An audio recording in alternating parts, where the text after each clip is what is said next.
Hi, everyone. We are here on Grant Cameron's YouTube channel as usual. My name is Sinead Willihan, and we have with us tonight a very intriguing guest. Her name is Carolyn Clapper, and Carolyn is known for being a very extraordinary medium. So she's here to talk about her work as well as a number of other things that she's connected with in the paranormal field. So first of all, hello, Grant, and thanks as always for being here and being part of this and letting me do this, period. So how are you today? I'm just doing fine. It's kind of a scary interview if you're going to be doing a medium. You never know when she's going to tell you, is there something wrong with your kidneys? You Are never you feeling know. okay? You never know. That's part of the excitement of doing this, right? We don't really know how this is going to unfold. And Carolyn, it's so exciting that you're here. We're just delighted to have you and to be able to speak with you about a number of different really intriguing things about your work and just enjoy your wonderful personality. So welcome, Carolyn. How are you doing? Thank you. It's nice to be here. Thanks for having me. I'm We're good. very happy to. Very, very happy to. So I thought that what we could do is start with a bit of a kind of background setting the stage thing for your work and your biggest experience, which was your NDE in 2011. And that's what kind of slingshot you into what you do now. But you did have unusual experiences when you were a child. And I know that they kind of went into two different categories, if I'm not wrong. One would be seeing spirits, having interactions with spirits, and the other one was just general psychic phenomena. So could you please talk a little bit about what it was like for you as a child, as a young person, growing up with those experiences happening around you before you even came to where you are now? Yeah, for sure. So, excuse me. So I was born and raised in an old farmhouse in Racine, Wisconsin, which is pretty much like the armpit of the universe if you've been here. And so there's really not much going on here. But yeah, I mean, we had a really active house. I say we, I just mean my family and I. I grew up in a family of all women, and we just had and just a lot of ghost stories when we were little, and pretty much all of them came from me, and I thought everybody was having the same experiences, but not everybody did. I thought everybody could see what I saw, but apparently not everyone did. So so basically, excuse me, I just drank LaCroix and it's like stuck in my throat. Okay. No problem. Anyways. But yeah, so I was born in the house, up in my mom's bedroom. So I was the only like at home birth that she had. So it was all prepared and, it was planned. And so I've always felt a connection to the house that I was born in.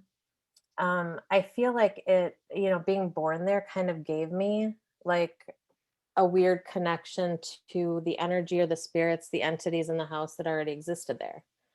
Um, I know it's going to sound weird, but I kind of feel like I was their kid too. You know what I mean? Like they kind of watched over me because I was born there. I mean, I was conceived there. Basically, everything was in that house for me until I was about 17. And so I didn't start seeing stuff. Well, I don't know. I may have seen stuff as like a really, really little girl that I just blacked out or that I don't remember. But my memories kind of kick in when I was around like 8 years old. I think that's kind of common, kind of normal for people to have memories from like 8 years old on.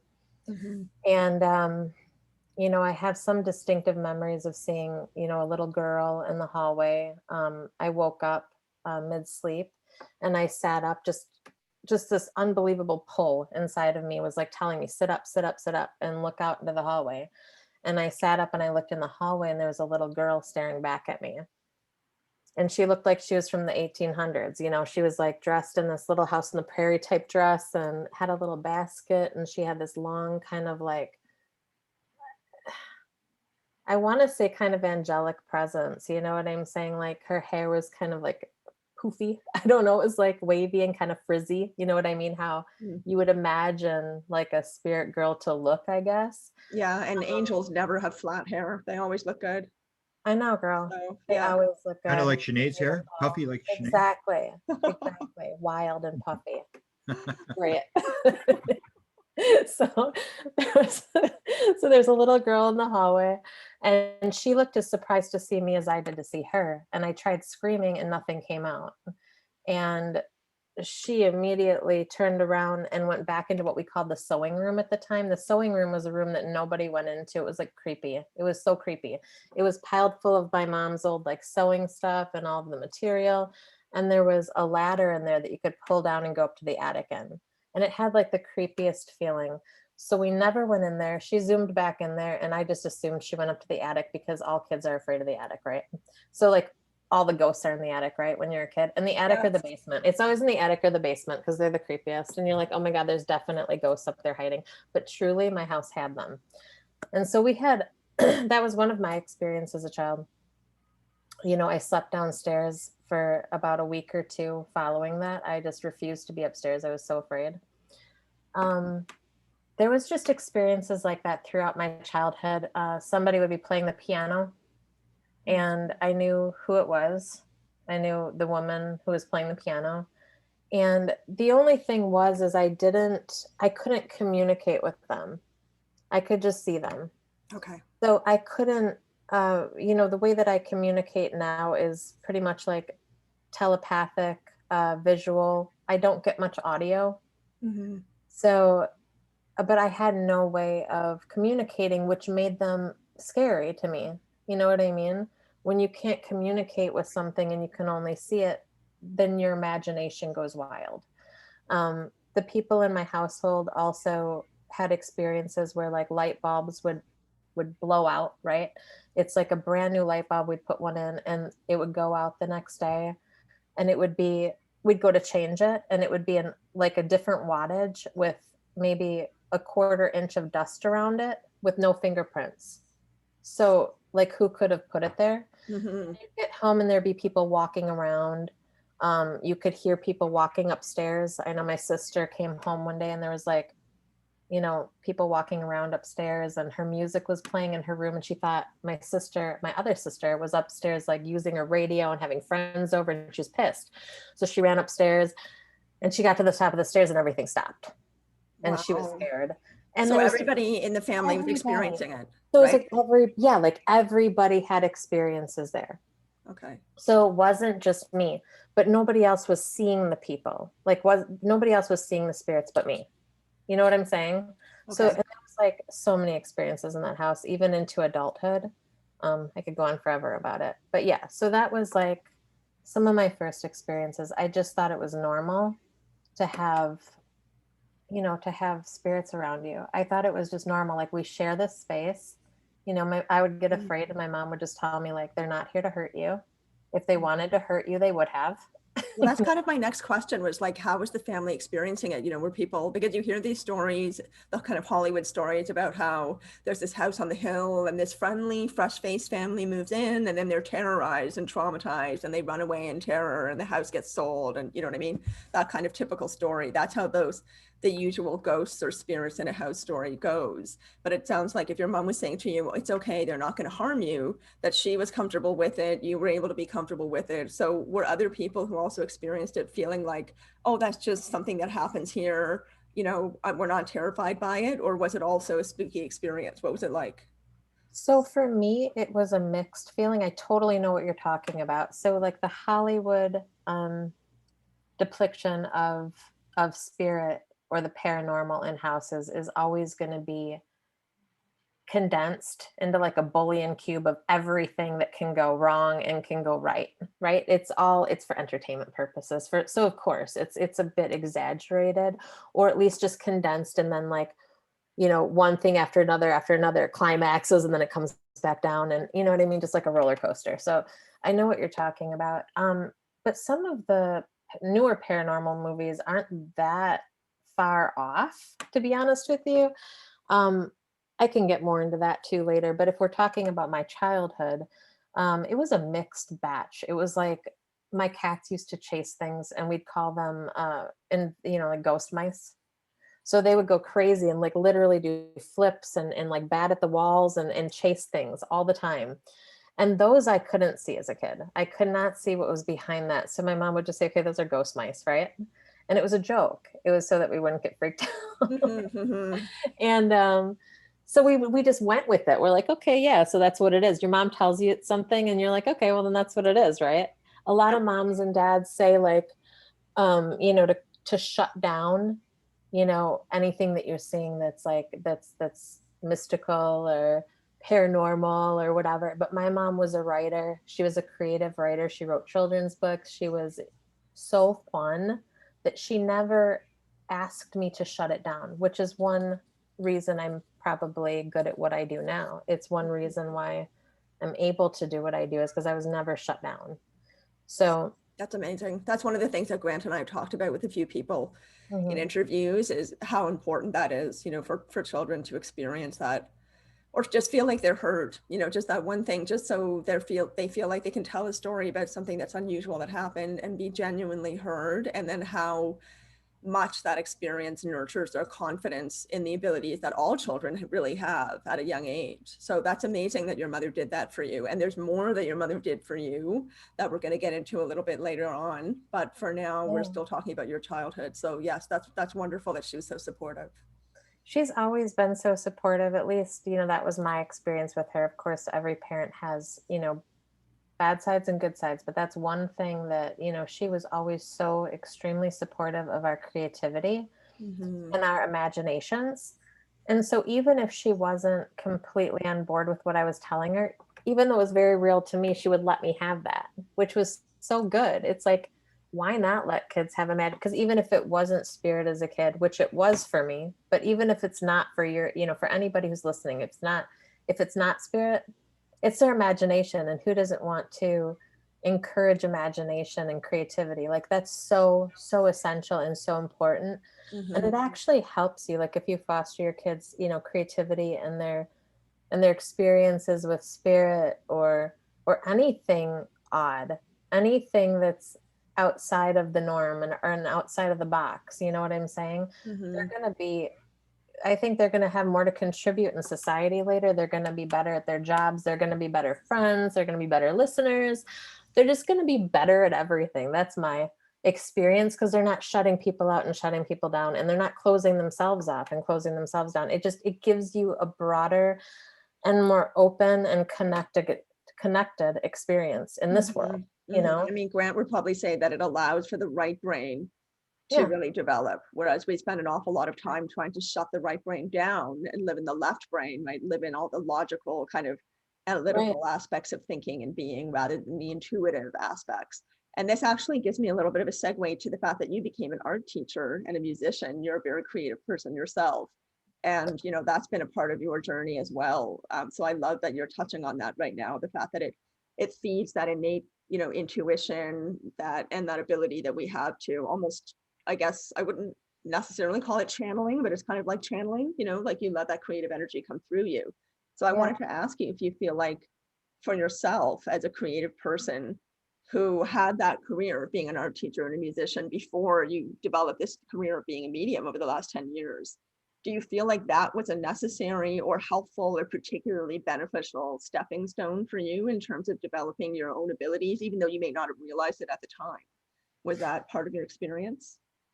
Yeah, so I mean, I think I may have delivered what I did wrong to you. I went to school to become an art teacher. I wanted to be an art teacher at age 8, and I ended up going to college for it.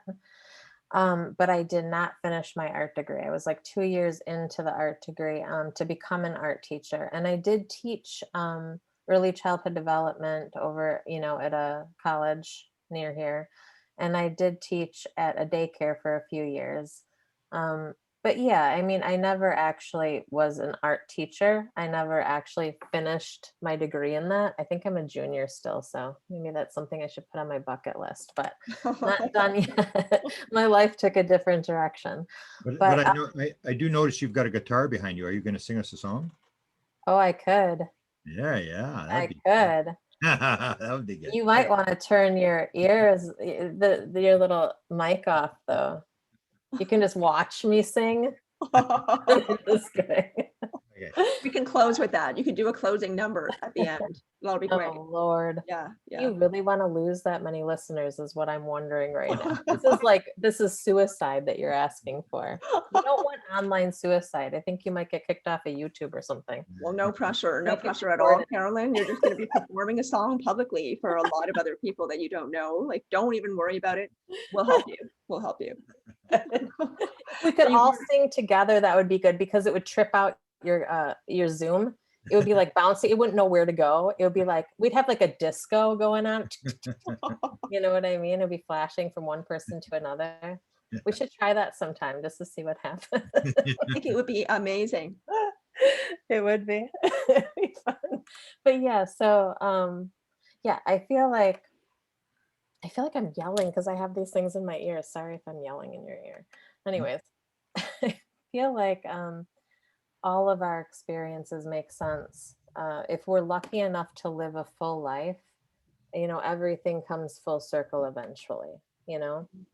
So, yes, to answer your question, I think that going to school to become, with the intention of becoming an art teacher, um, you know, I was an artist for a while. I did portrait art as a business. It was successful. Wow. It was as successful as I needed for it to be. I ended up walking away from that because of my mediumship just taking over my life, and I didn't have Mhm. time to do my art anymore. But yeah, I was a portrait artist for some time, Wow. and really loved that. And I was doing my music and getting paid to play out for a while, and that was pretty fun too. I mean, I'm really stage fright. Like it's not that wasn't for me really because I don't like being on the stage and singing in front of people. It's like really embarrassing to me. I just pretty much play for myself. um, or at like a campfire or something. I mean, then I'm Yeah. down for it. When other people have instruments and they're willing to embarrass themselves too, then I'm totally down for it. Something cozy, intimate, non-intimidating. Got it. Got it. So Yeah, this kind of leads us into the fact that, you were living this life, what we've just been talking about, having been a child that had a series of, unusual experiences that were also shared with other people. And then suddenly in 2011, you get very, very, very ill with not one, but both kinds of meningitis, both bacterial and viral. From what I understand, you're not sure how it even happened. You just got very, very ill, but was clearly not an accident. So let's talk about that because there's a number of really incredible things around that one event. Not just, I mean, the event itself is amazing, but also what happened around it, the involvement of your mother, who by that point was deceased, and just a number of other things, numbers. So please, by all means, Carolyn, if you can start us into that chapter of your life by talking about the NDE, that would be fantastic. yeah, absolutely. So I'm going to start a little bit before then, if that's okay. I'll back it up just a tiny bit. I had gone through, a really rough patch in my life where I lost my father, and then I lost my mom a year later. So it was like a year apart. I lost both of them, and then I lost two very, very dear friends in between them. So it was like I lost four people in my life that were very essential to my life within a year span. So it was really, really stressful. I was also going through a pretty nasty divorce at the time. So it was kind of all clumped together within like the same year. And I had, you know, like primary placement of my son at the time. So if that kind of gives you an idea of where my headspace was, I was just trying to kind of hold it together and, just doing the best that I could to stay, um, just to be a good mom, just to be there and be present and be happy and, just so I think that's a constant effort when you're going through a lot of stuff. I think that, just like showing up and trying to be a good parent through tough times like that is very wearing. It's just like emotionally and physically wearing, and you don't realize until it kicks your butt. Like you'll just keep going and then all of a sudden you get like kicked in the butt, you know? And so that's basically what happened to me. So I was just going and going and going. I was somebody who always struggled with migraines. And one day I just felt really sick. I felt like I had a migraine coming on and I took my Imitrex and um when I laid down I just didn't get back up. My head just kept getting worse and worse and worse and my temperature got up to like over 103. I think it was like 103.7 or something. And I don't know why I did this, but I took a photograph of the thermometer and I posted a photo of it on Facebook. Like everybody's weird and they post like their hospital pictures and stuff on Facebook. Yeah. And I wasn't trying to get attention or anything. I literally was like out of my mind. I'm like, I look back on it later and I'm like, why would I post this? This is so odd. but it actually ended up saving my life because I had posted it on Facebook, and and a couple of my friends at the time had mentioned, they were like, "Oh, you put it by a lamp or something," like they were making jokes about it, like, "Oh, way to stay home or something from work, way to get out of work or something." But then they realized that I was actually really sick, and I was by myself at home. I had no parents to call. My son was running around for I don't know how long. To this day, I don't know how long I was out for. I don't know if it was like 24 hours or if it was 2 days, but my son was kind of running around and he was bringing me, little gifts and trying to take my temperature with his suckers and stuff, and trying to be a good mom to me Oh, and bringing me little, like, race cars and stuff. And I would wake up and it would be light out, and then I'd pass out and I'd wake up again, it'd be dark. And my wow. son was just running around doing his own thing. And it's terrible that he was even in that situation. But because I posted this on Facebook, one of my girlfriends texted me and she said, she goes, "Are you okay?" And I couldn't speak, but I was able to type. And so I typed help. Mhm. And she fell back asleep and wrote me 2 hours later and said, "I'm sorry, I fell asleep. Are you okay?" And I said, "Help again." And the next thing I know, I woke up and she was at the foot of my bed. And my son was standing next to her and she was saying to me, "Carolyn, I can't understand anything you're saying. Like, you're not making any sense." Wow. And I'm thinking what I'm saying is coming out the way that I'm thinking it's coming out. Later, I found out it was coming out like alphabet soup, like, because I have meningitis, it swells your brain, it swells your Mhm. spine. And Mhm. when you try to speak, the words don't come out right. It's just complete. So it's like what's going on in my head and what's coming out of my mouth, two totally different things, which is just so unusual and weird. Wow.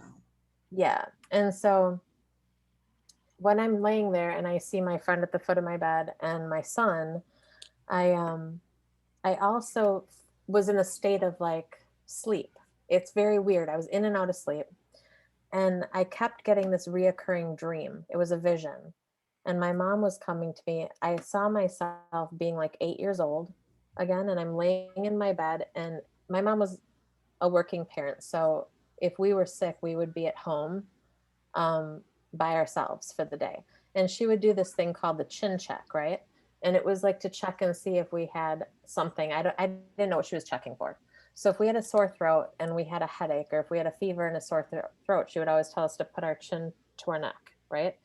And she would come to my bed and she'd say, "Put your chin to your neck." And I'd do it. And she'd kiss my head and she'd be like, "Okay, I'll see you when I get home from work." Um, so I see this playing over and over again in my head. 3 times she brings it to me. I see her sitting next to me. I'm 8 years old in my head. And she's saying, "Carolyn, touch your chin to your neck, touch your chin to your neck." And I'm doing it in my head, but I'm not doing it myself. And finally, I hear her say, clear as day, she says, "Carolyn, sit up and touch your chin to your neck." So I sit up in the bed and I try, and my neck was fused. I couldn't move. I couldn't put it to my chin, like my chin to my neck. I started projectile vomiting. I saw an ambulance in my head, and then she said meningitis in my ear. She goes, "Meningitis," and showed me the hospital. I don't remember getting to the hospital. I don't remember anything. From that point until about 8 hours later, I was at Freighter and I was there for 8 hours in the ER. I came to again. I don't know what was going on. I came to and I heard my now ex-husband there with my son. The doctor was talking to him saying, "We can't figure out what's going on with her. We're trying to get a handle on it. We've got infectious disease coming here. We've got, they had a whole bunch of different things they thought I could have had, but they couldn't understand it. And I was able to get out one word, and that was meningitis. And the nurse standing in there, thank God she heard me. Like, she came closer and she goes, "What did you just say?" I said meningitis. And they tapped my spine. She's like, "We didn't even think of that." They tapped my spine and it came back conclusive. And it took a couple of days. So I was in isolation and everything, Wow. um, but it came back conclusive for bacterial and then viral also. So they were just, yeah, it was pretty intense. And I was in isolation for a while. And I guess from there, it was just, it was one thing after another. Like they had put a heart stent in me at one point, and the heart stent was in too far. I could tell that the heart stent was in too far. It's a very weird feeling because I just knew it intuitively that the heart stent was in too far. You can't really feel a heart stent, right? But my heart was fluttering. I could feel this flutter, and it felt like butterfly wings inside of my heart. It was a, you know, and I just knew that's in too far. And it was a series of events that kept saving my life. So in the beginning, like I told you, it was my friend. Uh, in this series of this chain of events, my mother coming to me and them finding the meningitis. And then I'm sitting in the hospital or I'm laying in the hospital and the heart stent's in wrong. And my heart keeps getting so low that I'm like going, right? I'm crossing over. And they have to take me into, to pull the heart stent back out. What was interesting is there's like people showing up in my life that I had never had any uh, prior like friendship with. My friend Joel had passed away in between my parents. He was a very good friend of mine from like when I was very little until the event in 2011, and he had just passed. And he hit one of his friends kept calling me. He was like, I'm calling you because I'm showing up for Joel. He loved you. He would call you if he was here. And so I'm calling to check on you. I want to make sure you're okay. And I think like 3 or 4 times when I was in the hospital and he was calling me, I passed out. And I literally like they had to pull me into the ER. Like they had to rush me to bring me back. Do you know what I'm saying? Because the heart stent was into too like too far and my heart would get too low. And that friend was like warning them over the phone. He was like, her heart stent is in too low. You got to pull it out. I mean, he's talking to the nurse, and they're like, everybody around me was like, they had their hands in me being here. But one of the main people that I credit is my mom because she's the one who knew, you know, what I had and who told them what I had to begin with. Not Yeah, to and be so actually, long-winded. well, no, that's okay. I mean, the details are a big part of what make it so amazing. And I just wanted to clarify for the audience, just in case people don't know, that when you touch your chin to your chest, if you're unable to do that, it signifies an infection in the brainstem or signifies meningitis. So that was the significance of mentioning that. So Carolyn, considering that, there's all this really intense stuff happening with your entire body, you're not able to function. You're just lying in the hospital. People are taking care of you. The right people are showing up. The right things are happening to keep you safe and well. And then you have this experience where you go somewhere else and you meet this council and have a conversation with them and are able to witness other things happening in this dimension at the same time that you're there. The whole story is absolutely fascinating, and particularly the request that was made of you and the fact that you kind of negotiated the request with this council that you're communicating with. If you could go right into that story, that would be incredible. I don't want to tell too much of it. You tell it so well. No, it's fine. I mean, I've told it so many times, I probably feel like I'm tripping at this point. You'd think I'd have it together, but I don't sometimes. The more you tell a story, the more you trip up, I think, at least for me, because it comes out more natural in the beginning. So I apologize if I'm doing that.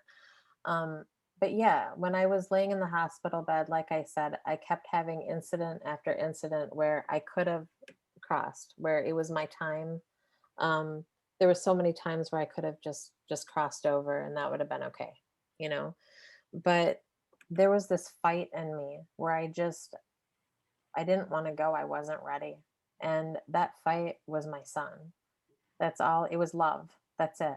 Like love kept me here, and that's like my biggest message for people is that's the most important thing in life is love. And that's what kept me here. Every time my son would come to visit me, my heart would go from 31 beats a minute, it would double to like 62, 65 beats a minute. It's all on record.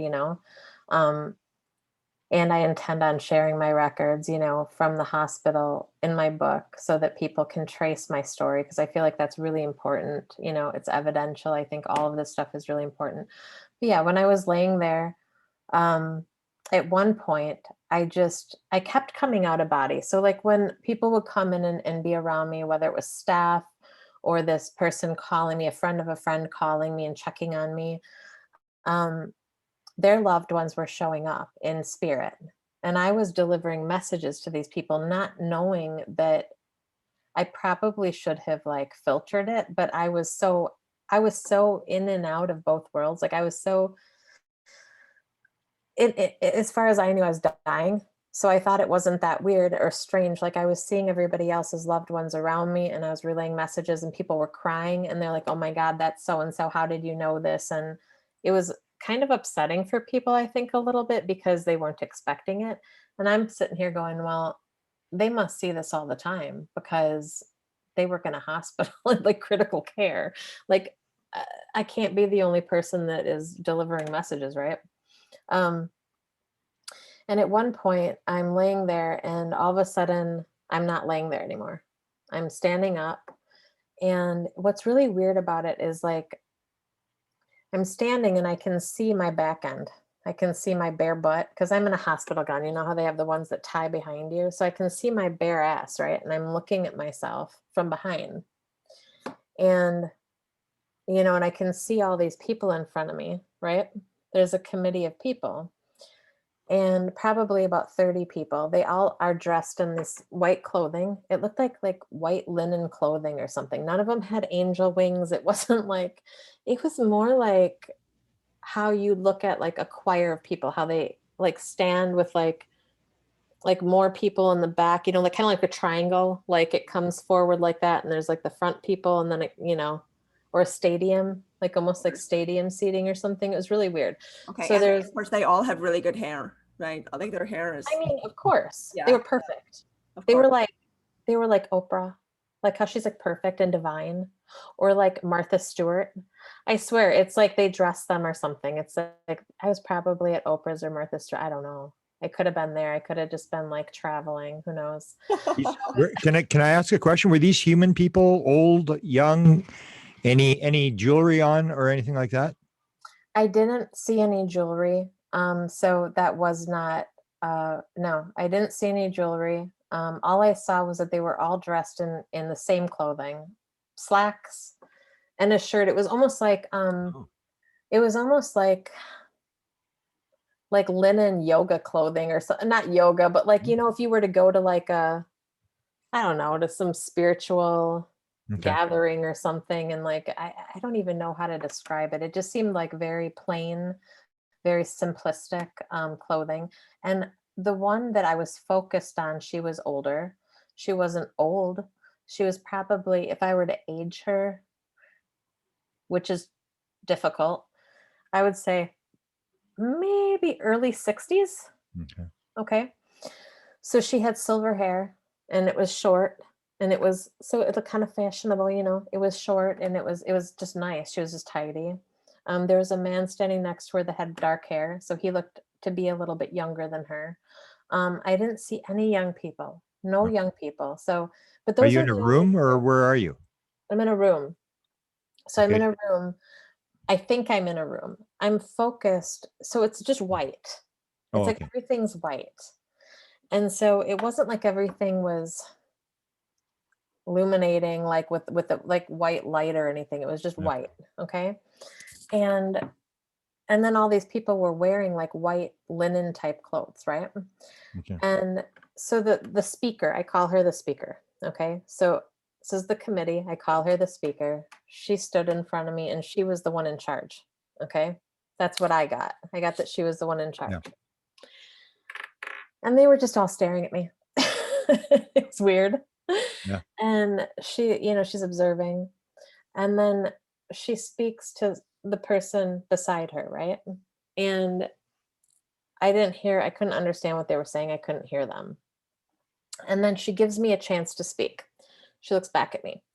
She gives me an opportunity to speak. And I just said, please let me stay for my son. And then she talked to the person beside her. She looked back at me. And without moving her mouth, she just said, yes, if you do this work for us. And I said, yes. It was a very matter of fact and really boring story. I just said, yes, and they all went together as a white light. They all left, like their body form went together in a white light and went through my feet and up through my body and out through my head. And I was completely cured. And I was released on 11/11/11.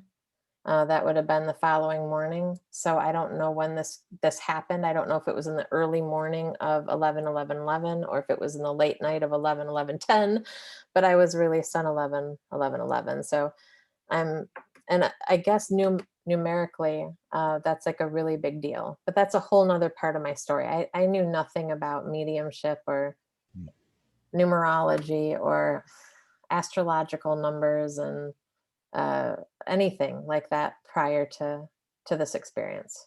Can I ask another question with regards to the light? Because we're actually investigating a case right now Okay. that involves a couple hundred beings with 9 witnesses. So can you describe are these like etheric beings or light beings?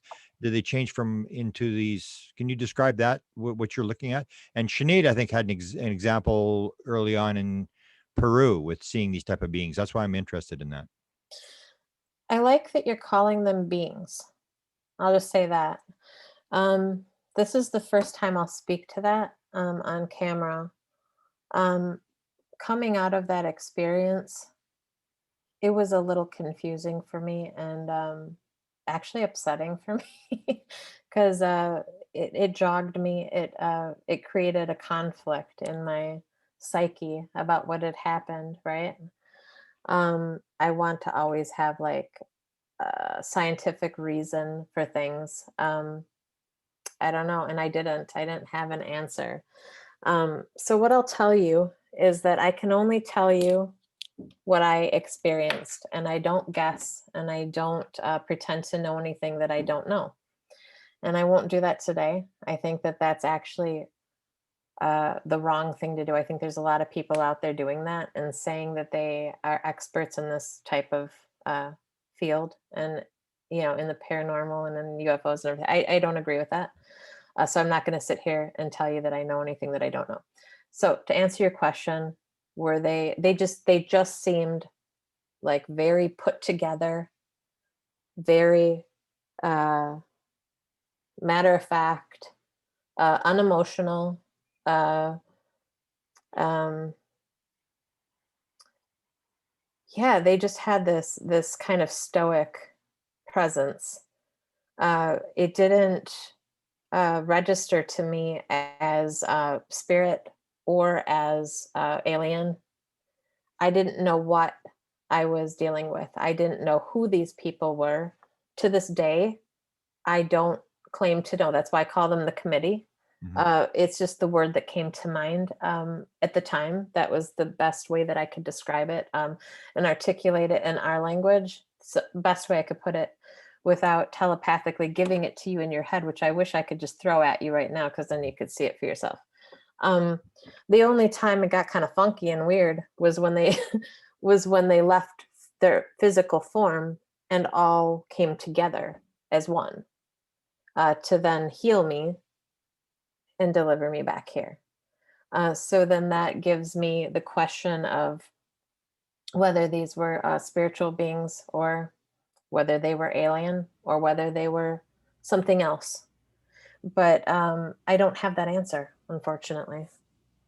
Yeah, well, I can give you a case that's very similar, and it comes to the question of is anybody really a human, or are we etheric beings playing humans, aliens, spirits, or because that's what I'm interested in. Is they change from human type beings into light, and then so the question is it a human type being? Because you would assume that it's a human, physical or whatever, but when you see them start to change into light, then you realize this is something a little bit different. That they Yeah. I mean, at the time, I wasn't thinking about it. yeah. I wasn't theorizing.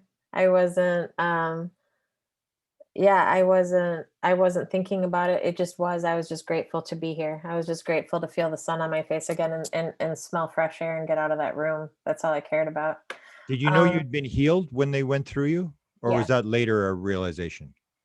No, I knew that I was healed because I was well. and the doctors came in. I had a neurologist. Frederick Hospital is known for having some of the best doctors in Wisconsin. And it's a teaching hospital. So you don't just have one doctor dealing with you, you have several minds, very brilliant minds working together. But I'm saying, did you know when you were in the spirit world that you'd been healed, or did you, when you came back, like you wake up and then you sense that you've been healed? Because you said they went through your body and you were healed.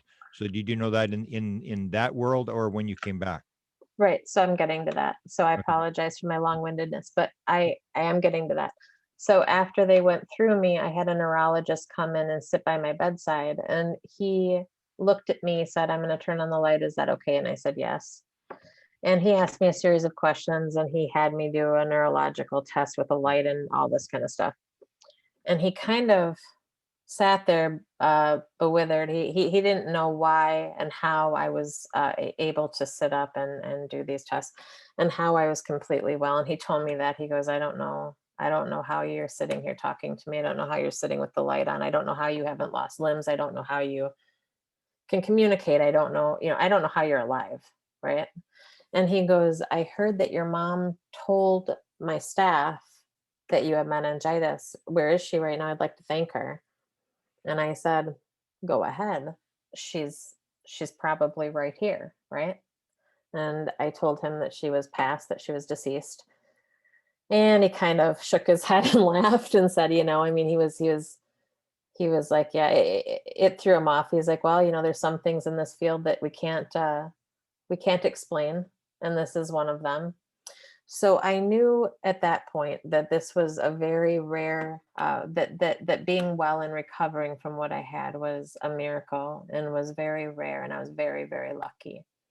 I went home and I was given antibiotics, IV antibiotics, to give to myself for the following week. And I wasn't able to bathe while I had this IV in. And I'm going to get to your question. I'm so sorry. I was laying in bed, and there was a couple of times that my IV got clogged up. I had a nurse that would come once a day. And one time, my IV got clogged up, had a bubble in it. It had an air bubble, and I didn't know what to do. It was like there was an air bubble in the line. And I'm going to tell you, I didn't know what to do. And I'm not medical. I'm not a nurse. I don't know anything about it. And my hands took care of it. I did this whole thing. Just don't even remember what I did. And I had called the nurse hotline. They didn't get back to me soon enough. And then I just did it and I fixed it. And the nurse got there because it was an emergency, because it can kill you, right? And she came right away. And I'm like, she goes, well, where is it? And I said, well, I took care of it. But I realized at that moment that I didn't take care of it. Somebody else stepped into me, because I don't remember doing it. I remember it kind of like as though I was outside of myself, looking at myself doing it. But somebody else did it, took care of it, stayed alive. So there was a couple times this stuff happened when I was just doing home care, which is really freaky now that I think about it and reflect back. But at the time, it was just normal. So then I go ahead and I get the IV out finally after a week, and I'm sitting in the bathtub and my phone rings. I normally wouldn't answer the phone when I'm in the bathtub, but it was a girlfriend that I hadn't heard from in a couple of years. And I answered. And when I was on that phone call, you guys, I was like, she was upset. I'm somebody who she's always leaned to. I've kind of like her shoulder in the past. So she had called to kind of lean on me. And her grandmother came through. And this was the first time where I wasn't medicated on any type of like morphine or anything like that, right? And somebody came through. And all of a sudden, I was not in my bathtub anymore. I was at her house, sitting on her couch that I'd never been at. I'd never been at her new apartment. I could see everything around me. I could see her smelling her grandma's, putting her grandma's hat to her nose. And it was this pink fuzzy hat, and she's sniffing it and she was crying. And I'm like, I just started talking, your grandma's here. And it was so weird because I didn't ask if that was okay. And she didn't ask me because she didn't assume I could do this. It just happened. And all of a sudden I was channeling her grandma. And I'm like, your grandma's telling me that you smell her hat every day and you've been crying, and you were in the bathroom saying this to yourself the other day and looking in the mirror, and you've got this box and it's in the attic and it contains these items. And she's been moving this little statue that you have on your mantle, like to other places. And that's been her. I mean, she's trying to tell you that she's still with you, and, told me how she passed and everything. And I was completely absorbed into this experience. And afterwards, her grandma, everything's calming down. I think probably an hour went by, and my friend's like crying, and she's validating all this information that's coming through. And all of a sudden I'm like, okay, I got to go, but your grandma's going to stay with you. And I felt her presence leave me. And all of a sudden I felt my body again, and I was freezing. I had goosebumps all over me. The water was cold, and I'm still sitting in this tub. I'm freezing cold, and I felt my body again. And I get out and I go into the living room, and probably not a very nice scene considering this, but I was, standing in my living room, and I just started crying, and I really kind of freaked out for a second. I was like, what is happening to me? What's happening to me? I don't understand what's happening to me. And all of a sudden I get this head. It's like a floating head. I'm not even kidding you. Like a floating head in front of me. And it was that woman, the speaker. And without saying anything, I get everything that happened to me in the hospital right back, like right back here. It's like it was downloaded again. This is what happened. You agreed to it, da da da da da. And the second they told me that, I was like, okay, all right. I calmed right down. I was like, okay, I made an agreement. You let me stay for my son. You healed me. Okay, fine. Like I'll do this. No problem. No questions asked. So then that was that. That's when I knew. Sinead wants to ask a question, but I have to jump in quickly. What is the mission? If you were to define it in one sentence, what do they want you to do? They want for me to remind people that it doesn't end here, that this isn't it, and that love is the most important thing, and not to get caught up in death. That's what I would think. Beautiful. Yeah, and Carolyn, that's one of the things that I really appreciate about you and the way that you work, and just your personality and your general approach, is that, authenticity and integrity in delivering this message and what the purpose of your work is. That means so much to you, and you put so much commitment and effort into maintaining the authenticity and the integrity of what you do, so that people can have that experience, so that their perspective can be expanded, about what life is. And also that love also doesn't die. When the body of a person dies, the love does not go away. It's still there. So that's one thing I really, really appreciate about your delivery. And actually, I want to kind of, Thank you. there's a question I want to ask you, but this is leading me in a slightly different direction, which is that you are known for a really high degree of accuracy in your work, right? And that this is something that has just come for you naturally as part of your doors just opening more and more as you walk along this path of mediumship, right? Like you've said to me that you didn't dive into taking tons of courses and doing training and reading books. It just seemed to come, these skills and these different abilities that you have. So from what I recall, this is this kind of slight segue here, but you started reading the medical staff in the hospital too, didn't you? Spontaneously, when you came back into your body after your NDE, there were people around you that you started to speak to intuitively with information for them. I mean, it seemed like it was immediate. Am I wrong about that? No, you're right. It's true, but it's like, I thought it was normal though. I mean, like, you got to understand, like, oh my God, like the whole experience was so surreal. Like, that would have been the time that I probably shouldn't be here. You know what I mean? Like, that was the time that I would have crossed, And it's so weird because, like, so many people, I'll answer that, but I just want to say this. So many people that I hear about that have like crossed over, like, I'm part of these like NDE groups and stuff on Facebook, and I never chime in. I never talk on them because I kind of feel like everybody says the same thing. Like, oh my God, why did I come back here? Like, oh, it's so perfect and beautiful over there. Like, I wish I was there still. And it's all this like like, I don't know. Like, I just feel like it's so glamorized and like, I don't know. I hear the same stuff and I'm like, well, but that wasn't my experience. All I cared about was my kid. This whole thing, I mean, it was just like, I just know, like, please, like, I have so many people over there that I love too. And they were there. And I know they're there, but I also know they're going to be there in like a year and 2 years. And I know they're going to be there in 20 years. So I'm like, please God, let me stay for like 40 more years. Like I'm in no rush. Like this is just such a small hiccup of time. It's just such a small time that we're here for, that it's like, I can't, I love life. I can't get enough of it. You know what I mean?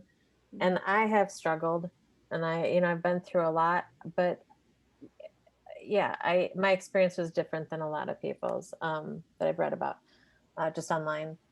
Mhm. Um, to answer you, yeah, I thought, again, maybe it's the way I was brought up. Maybe it was my experience as a child. I've always seen spirit since I was a kid. So seeing spirit isn't weird for me. It's like, whatever. Like, yeah, there's some ghosts chilling out here. It's like, whatever. But the new epiphany was that I could hear, like, I could communicate with them. I could receive their messages, and I could also ask them questions. I could literally communicate with them.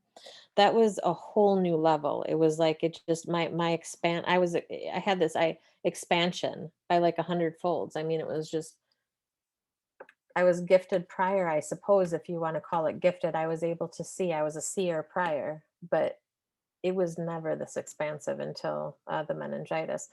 So right away, yes, I was getting messages for people. I thought that was normal because I had just almost died, right? I mean, so I thought that was I didn't think it was unusual. Again, when I was a child, I didn't think that seeing ghosts was unusual. So you're talking to somebody who doesn't think weird shit is weird.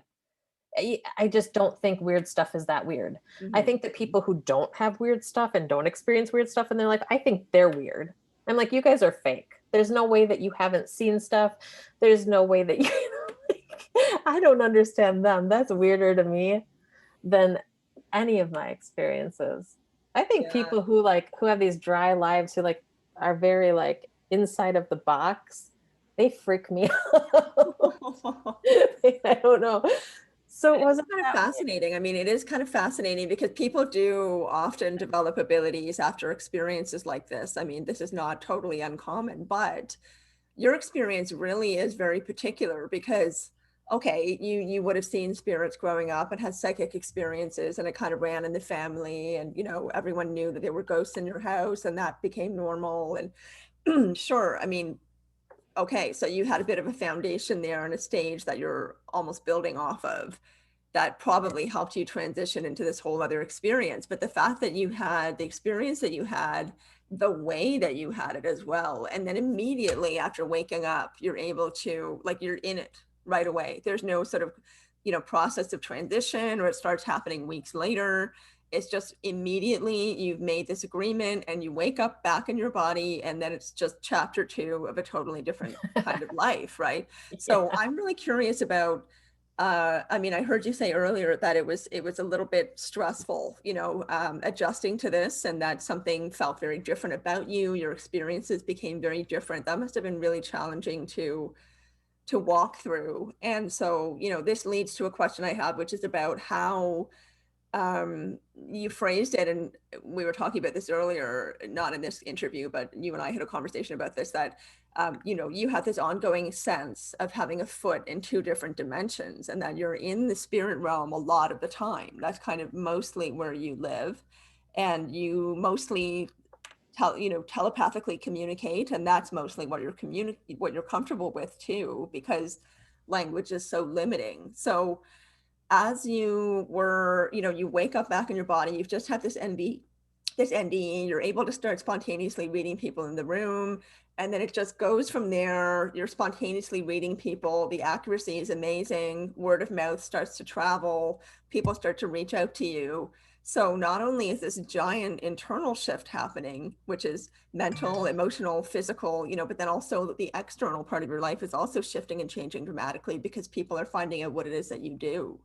So that must have been very challenging, on top of recovering from an illness, having a child, just all the sort of so-called normal things about life. How have you worked on trying to find a sense of balance and keeping yourself grounded, with all of this stuff going on that has, I know, become common and normal for you, but it's also got to feel a little bit like um, being in 2 energetic fields sometimes as well. So what is that like? So again, if I'm being honest, ask me in 10 years. I don't feel like I've perfected this balance thing. I don't think that, I don't know if I ever will. I'm a work in progress for sure.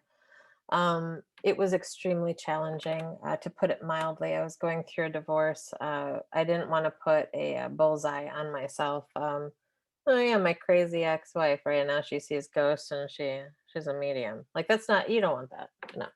So for me, it's not something I sought out. For me, it's not something I would have sought out. It's not something that I would have wanted to do. It wasn't a desire. I had plenty of other excuse me.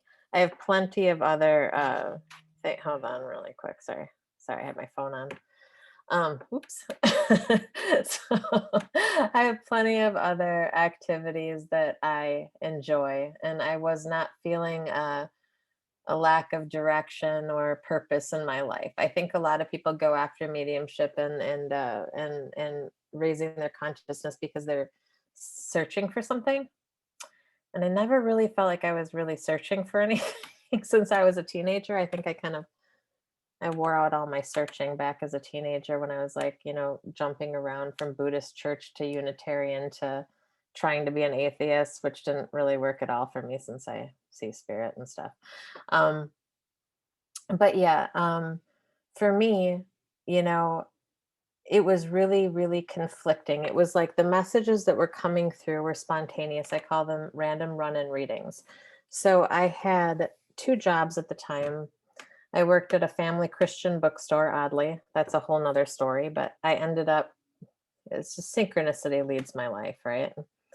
And I needed a job. I was a stay-at-home mom before all of this happened. I worked a long time, and then, I was a massage therapist. I studied Eastern and Western modality. I was an artist. I was a teacher. I've been so many things in this one life. And they all serve a purpose in where I am now with mediumship. They all come into play, which I'm finding now. I'll get into that more in a minute. But in the beginning, when I had spirit kind of beckoning me, which it wasn't a light beckoning. Like if I didn't respond to them, it would get intense. Like there were times where I would feel like, if I don't say something, I'm gonna literally topple over and like throw up. Like I would get a kick to the gut is how I felt. There was times where somebody would come in and they'd start talking to me and at the bookstore, and I would just, if I didn't respond, if I didn't acknowledge spirit, they always come in right here for me. So that's why I keep doing this thing. So if I didn't acknowledge them, right, it's like somebody pressing in, like pushing in behind me that I don't know, like a stranger breathing into my, like hot air onto my neck, like, hey, and it's like, you don't want that. I'm like, fuck away, get away from me. You know what I mean? Like it was a very pushy feeling, and it was very uncomfortable because I'm a very like introverted person. And like, I'm extroverted when I want to be, but definitely not like out in public places. I wouldn't normally randomly go up to people and be like, hey, got a message for you. It was very awkward for me. And that's what my life became. They eased me into it in a way, but if I wasn't listening, they'd get pushy. And the second that I would engage with somebody and I would give them the message, the pressure and the push and the anxiety all dissipated. It would go away. So I learned, they taught me very quickly, like you would teach a dog, like, you don't piss on the floor. I learned quick. I was like, okay, if I respond and I answer this, then I'm not going to feel dizzy or like I'm going to throw up. I'm not going to feel, jammed up in my body. So just do your best to deliver this the best way that you can without offending people. It was tough. In the beginning, one thing that I can say that was really, that I can look back on and I can say was a challenge for me, was that when spirit came through in the beginning, it was hard for me to care about the person in front of me, to care about their emotional reaction to what I was delivering them. So, people, I would be delivering a message and people would start crying because it was all true and everything was very quick. Right? Everything would come through quickly and they would start crying and I didn't care. I thought that was emotion was just a little bit like, it it was like not annoying, but it was like emotion, an emotion just jams us up here. It's not information. It's not, it doesn't, there's no reason for it, is how I felt. It's a really weird feeling. I don't know. And that sense has dissipated. But in the beginning, when there was a message that had to be told, they would come in, they would give it to me. I would ask the person, I would say, okay, I see things differently than you do. It wasn't quite like that. Okay, so let me give you a for instance, because I'm going to sound crazy now. Okay, so when I was working at the bookstore, for instance, 15 people would come in. I didn't see people with everybody. I didn't see spirit with every person. Okay, but once in a while, somebody would come in and I would kind of I would hone in on them and I'll kind of zone out, right? And I would just find myself kind of like zoning on them, like gazing, which is just really awkward. But I would just feel fixated. And it wasn't for any reason to my knowledge. I wasn't realizing what I was doing. It was just kind of like, I was being taken over in a way. And it would be just anything. Like for instance, there was a woman who came in. She was this beautiful Black woman, middle-aged, maybe a little, I don't know. She's probably in her 50s. And I was like in my early 30s. And she came in and she was wearing a wool coat that was red. And it reminded me of my mother. And she had this just presence about her that was just beautiful. I loved her energy. I could just sense her. And she came in and I was like, I'm going to help her. Yeah, I'm going to help her because she's like approachable and she reminds me of my mom. And I started thinking about my mom. And when I started thinking about my mom, it connected me to spirit. Okay.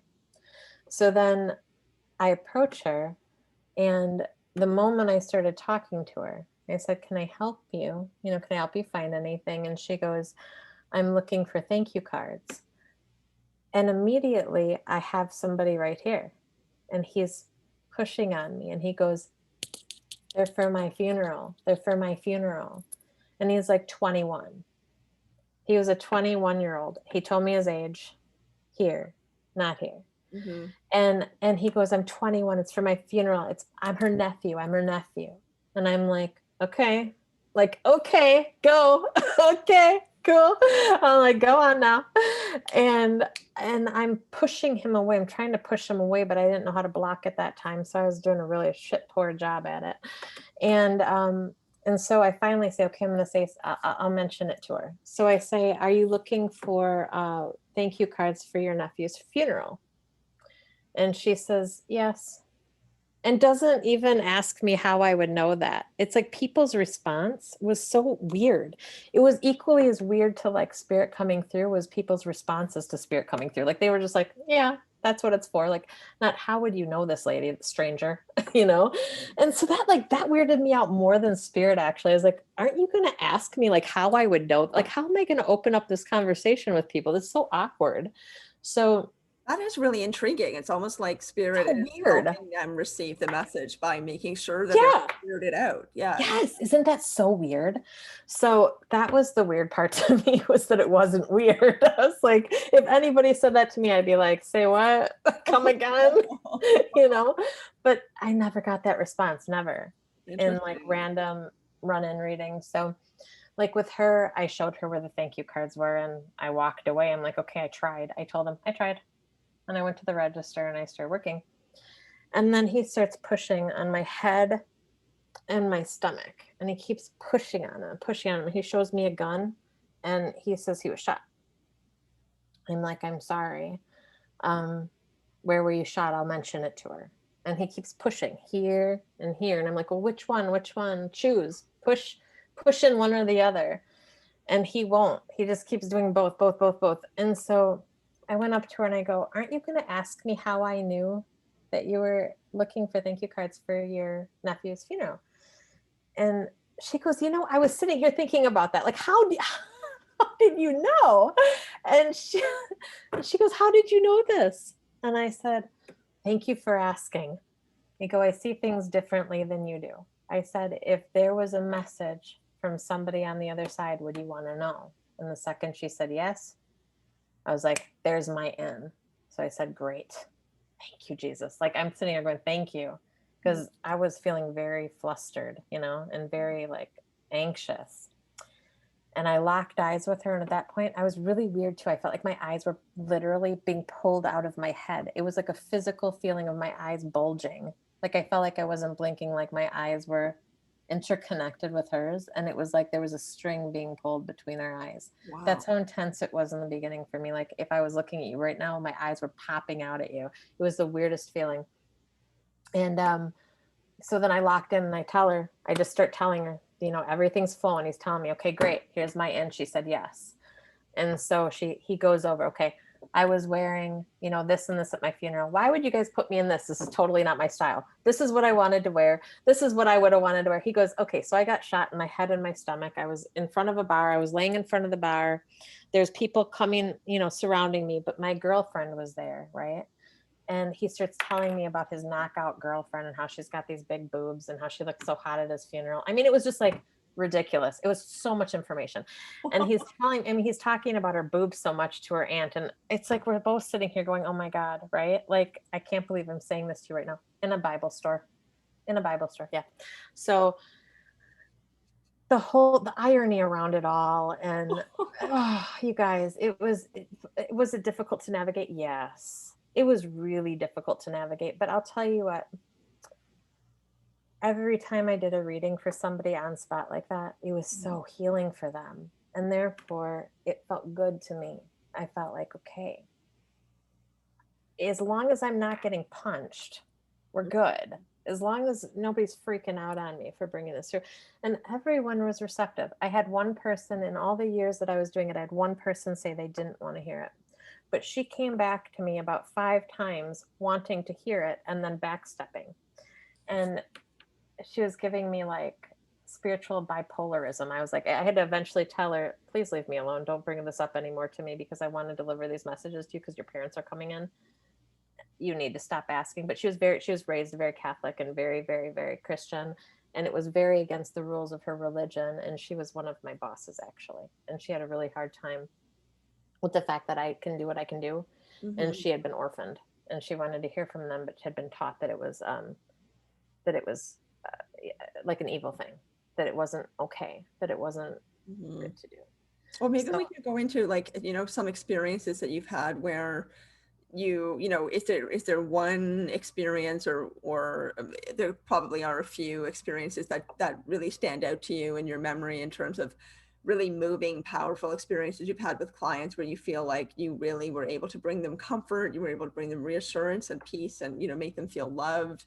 They came away with their perspective changed. But I'm sure that the opposite may also have happened from time to time where people are unable to hear what it is that, the spirit that's bugging you wants you to tell them, the spirit, because it sounds like you're having this experience of the spirit being very insistent, really wanting to get this message across. And then you have these physical responses or reactions to that you're only given relief from once you deliver the message. But that doesn't mean that the message is always going to be received in a positive way or understood or heard. So I imagine that you've had all different kinds of experiences with clients. Especially considering the diversity of the work that you do. You do cold cases, like you work with the police, you work with law enforcement, and you do evidential mediumship, you do medical mediumship, you do, what's the expression that's used for you? Trifect, I think, or not trifecta, but trifect, right? Because you're an evidential medium, a medical medium, and you are involved in missing persons and cold cases. So you've got such a wide skill set, such a varied skill set. And the experiences that you've had with clients must be so varied as well, because things spontaneously occur that you don't really have a choice about, as you've been describing, right? Spirit comes through and is saying, you have to deliver this message right now, or I'm going to make you feel sick and give you a headache for a few hours, basically, right?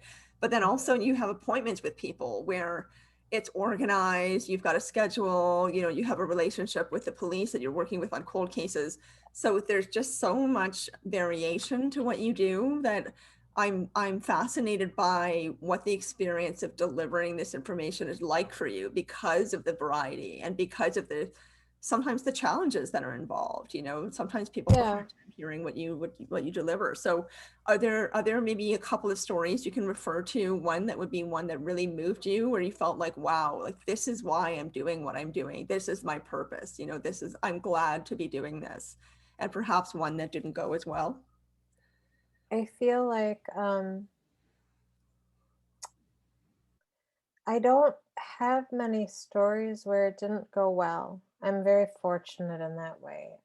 Maybe it's because it wasn't something I sought out and I haven't done much publicity. I've stayed away from it. So um, maybe, I mean, everybody who's put in front of me, I feel was meant to be put in front of me and vice versa. I feel like I learn and gain from every client that I have, from every interaction that I have in my life, regardless to whether it is involving spirit and messages or not. I think every interaction is extremely beneficial, even if it's negative, I gain.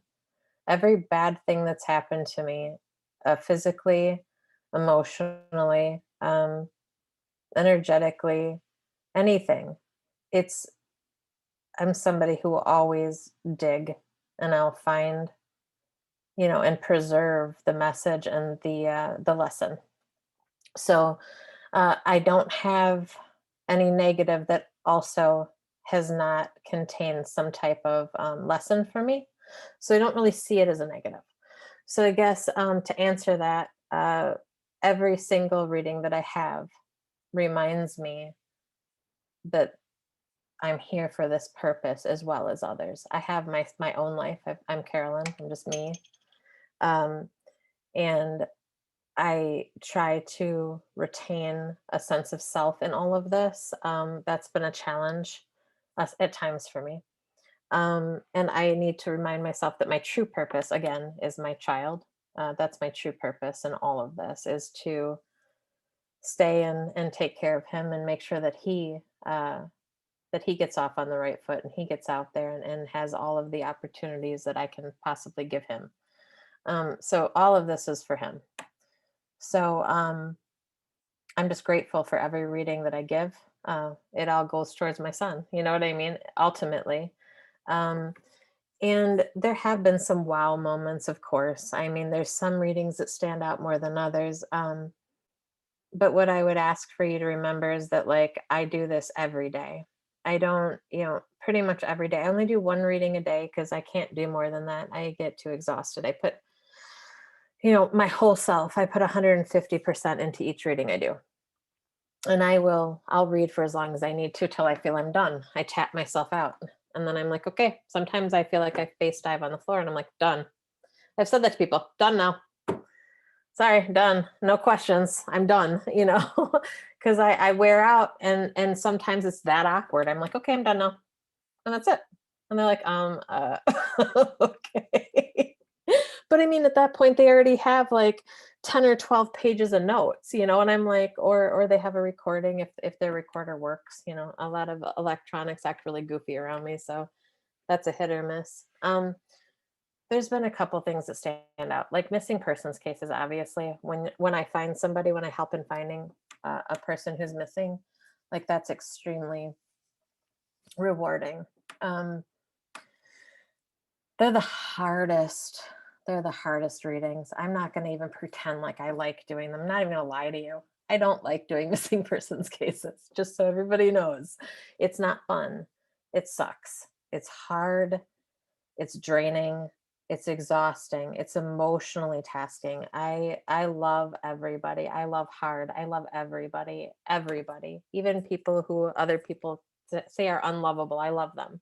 So every time I sit with somebody, I'm 100% invested in them, right? So when somebody's missing their child, when somebody's, especially children, man, that's really hard.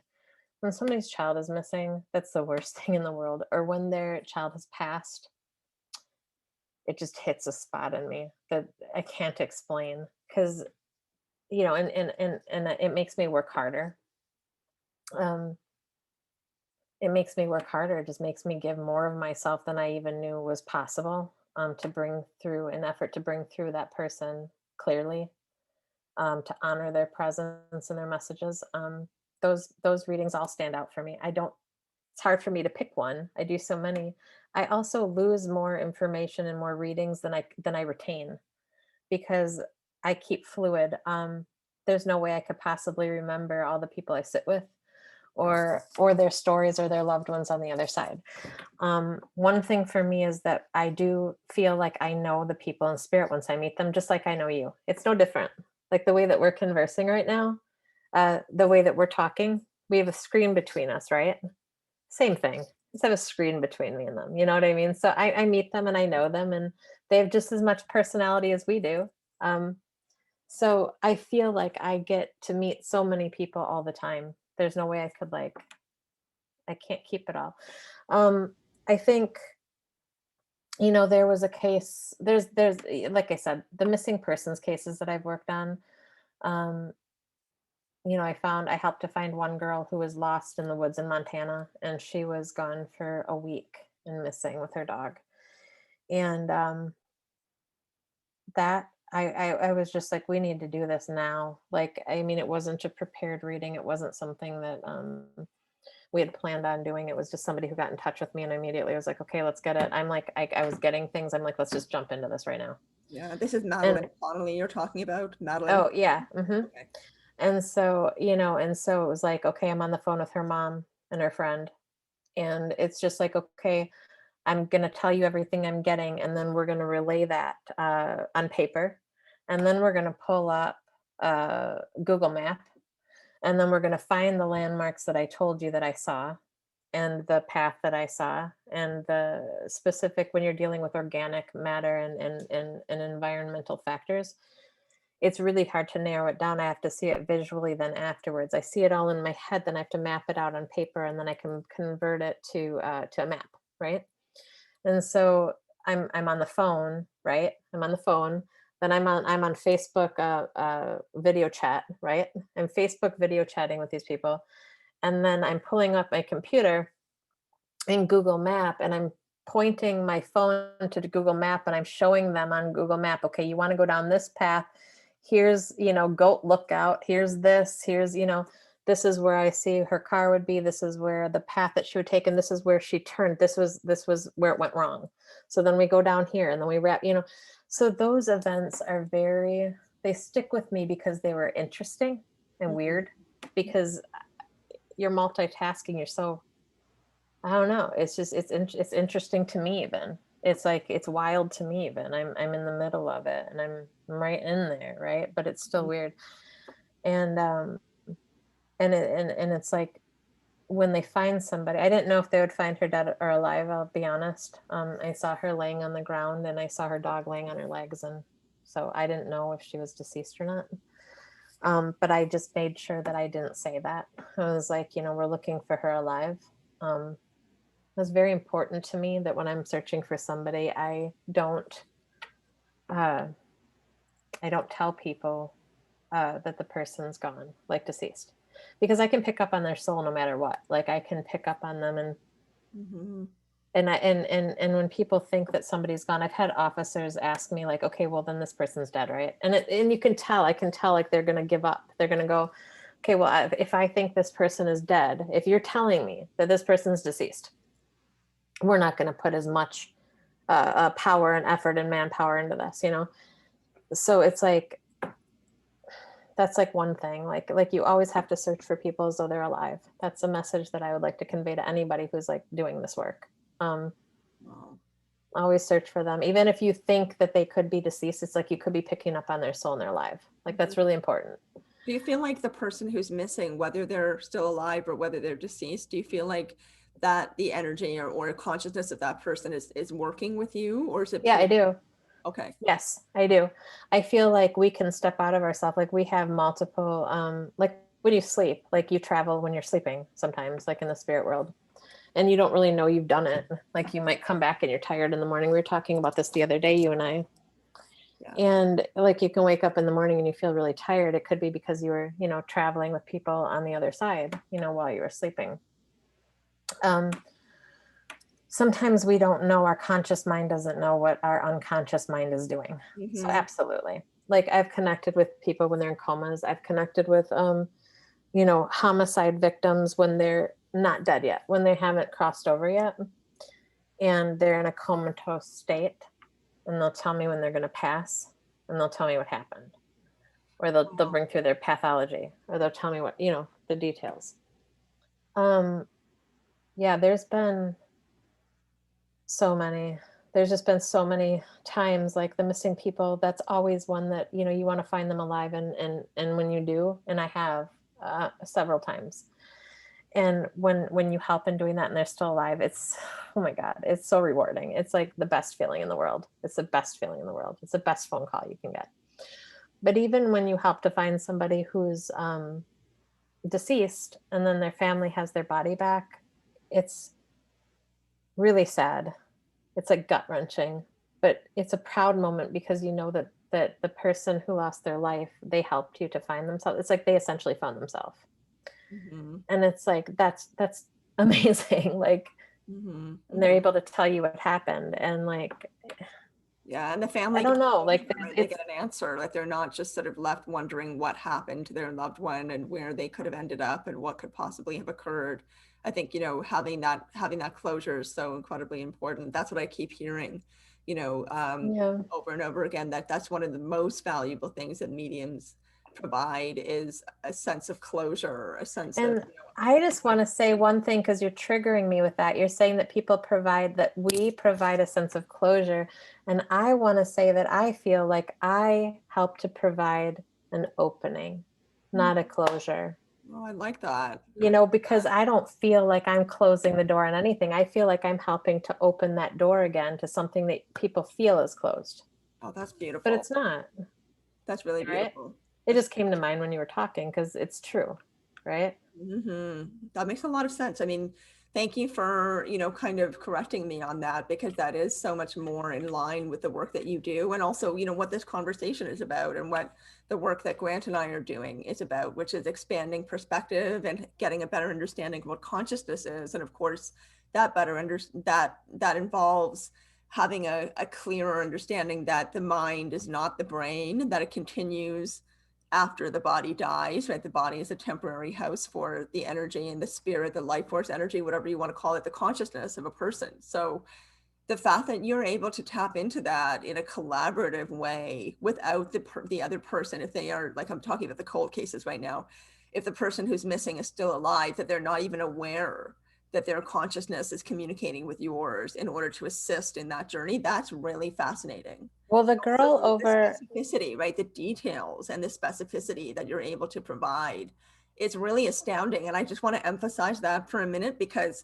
it is documented. I mean, your NDE and all the things that were occurring with that, that happened in a hospital, that's documented black and white on paper. You have doctors and other medical professionals as witnesses, and you're writing a book about your experience of all of this, and you're going to be including a lot of that evidence, which I think is really wonderful because you and I have talked a lot about how, and I mentioned this earlier, right? The authenticity and integrity of this kind of work is so incredibly important. People need to feel hope, of course, right? They need to feel this sense of openness that you provide, but having those details where they can really feel like their experience is validated, that the person that they love really is there and is proving it to them, that is really, really remarkable. That's something that's very, very special. oh yeah, and they come through. There's, I think when you ask me direct questions that are really good questions, I get snagged up because my mind is like this wonderland of all these crazy stories and like all these experiences, and I don't know which to pick from. I'm like, eeny, meeny, miny, mo, right? But I'll tell you one thing. I'm having a lot of fun lately in my readings. Like I'm getting some really cool readings lately. They're so fun. Like people wanting to like keep the love of their relationship going after their soulmate has passed over. Those are so fun. So I'd like to speak to that for a second because they're just so fun, and I spend half the time laughing through the reading. It's just amazing, and they're That sounds uplifting. amazing.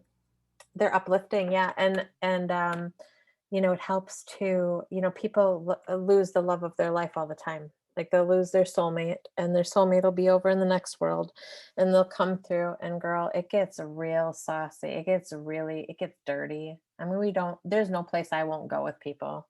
I don't give a shit. I'm like, bring it, bring it, test me. I love being tested.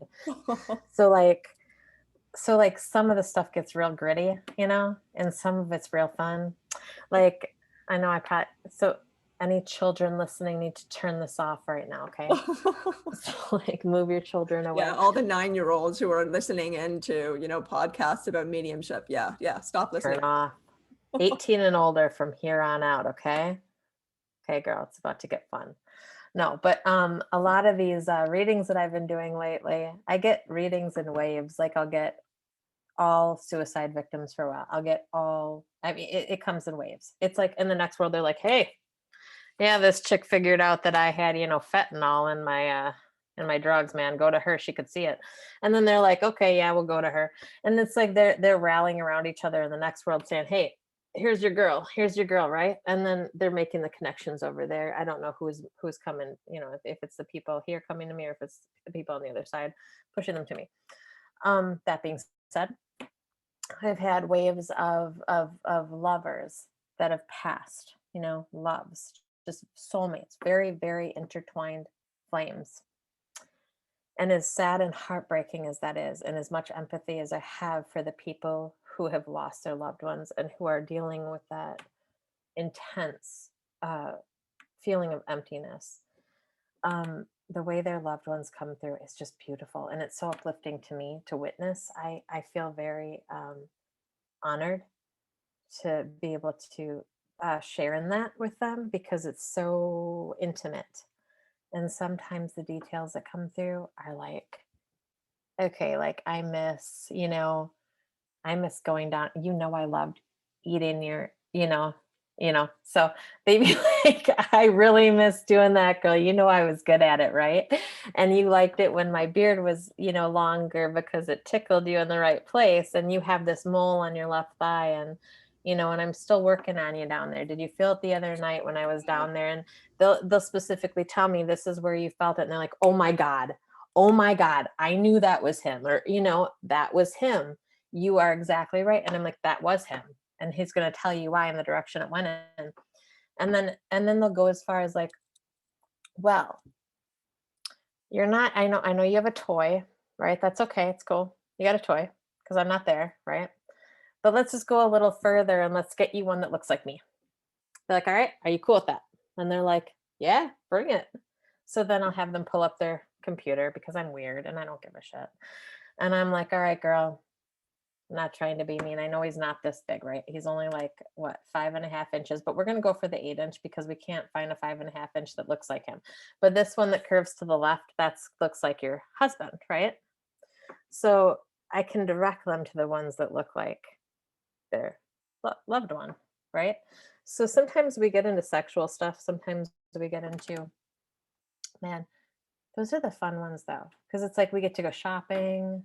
It's fun. I like going shopping. I mean, who doesn't? So whatever, I get to go shopping with my clients. Holistic health, it's just a holistic approach that we're talking about here. This is emotional. This is like all kinds of different wacky things that are going on. So speaking of what's apparently wacky, it is not common, as far as I know, for mediums to say that they've also seen UFOs and had interactions with extraterrestrials. And, this is something that you have experienced, and you said that you'd be willing, which I feel really honored by, and I think Grant does as well, to share that experience with us for the first time on camera, because that's something that I think makes you unique, and also ties into this whole big picture of the interconnectedness of all these things that you're doing and who you're able to work with, right? Like you've got, as a medical medium, you said that you've got these 5 doctors in spirit on the other side who help you out. You've got your mom involved, and she sometimes shows up as an orb, from what I understand. You've got coins, you've got Apworts appearing.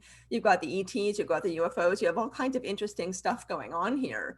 So because Grant is known for ETs and UFOs, even though really he's become more of a consciousness researcher now, a lot of his audience are people that are interested in this. And I personally am interested. I've had my own experiences, but I just love how, your experience of all of this and the way that you are working through it all is so incredibly interconnected and very unique in how diverse it is.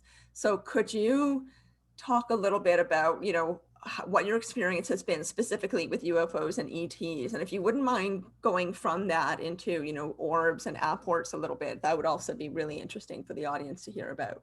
Yeah, of course. So you guys are way more informed on this topic than I am, right? I mean, I don't really know anything about it. Just my experiences. Again, I can only speak to that. Um, so this is just really weird, right? Like everything's weird to me. I don't know. But back in my house, I lived in Wauwatosa for a while. It's over in Milwaukee. And after all of this stuff happened and my mind was blown open and, this medium and everything, right? So then other weird phenomena started happening also, which is, I don't normally speak to it because I figure, all right, I'm already weird enough. I mean, I'm already a medium, right? I'm already psychic. I'm already a medical medium. I'm already all these things. Like, do I really want to touch on UFOs? And I mean, people are just going to be like, all right, this lady's nuts. But I'm going to go there because they're real.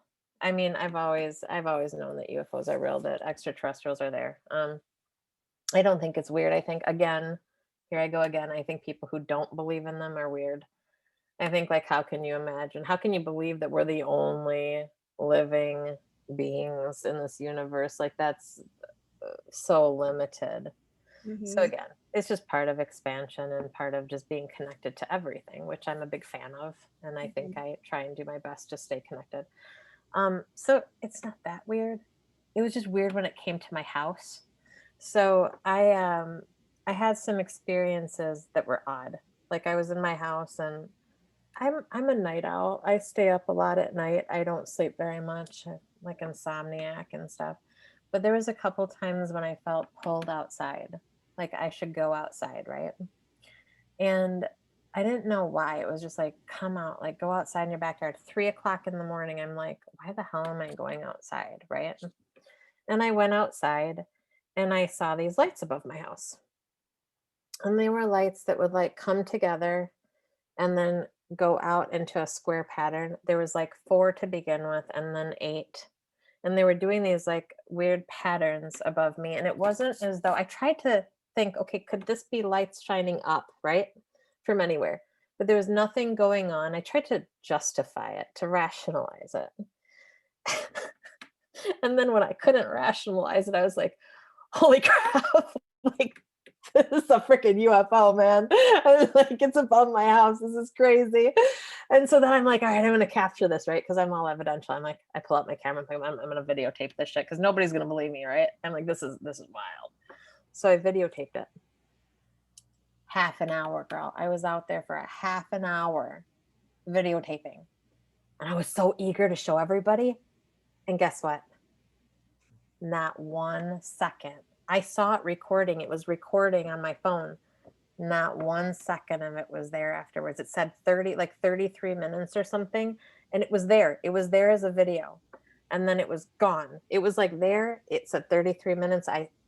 You press stop recording and it just saves on Wow. its own on a phone.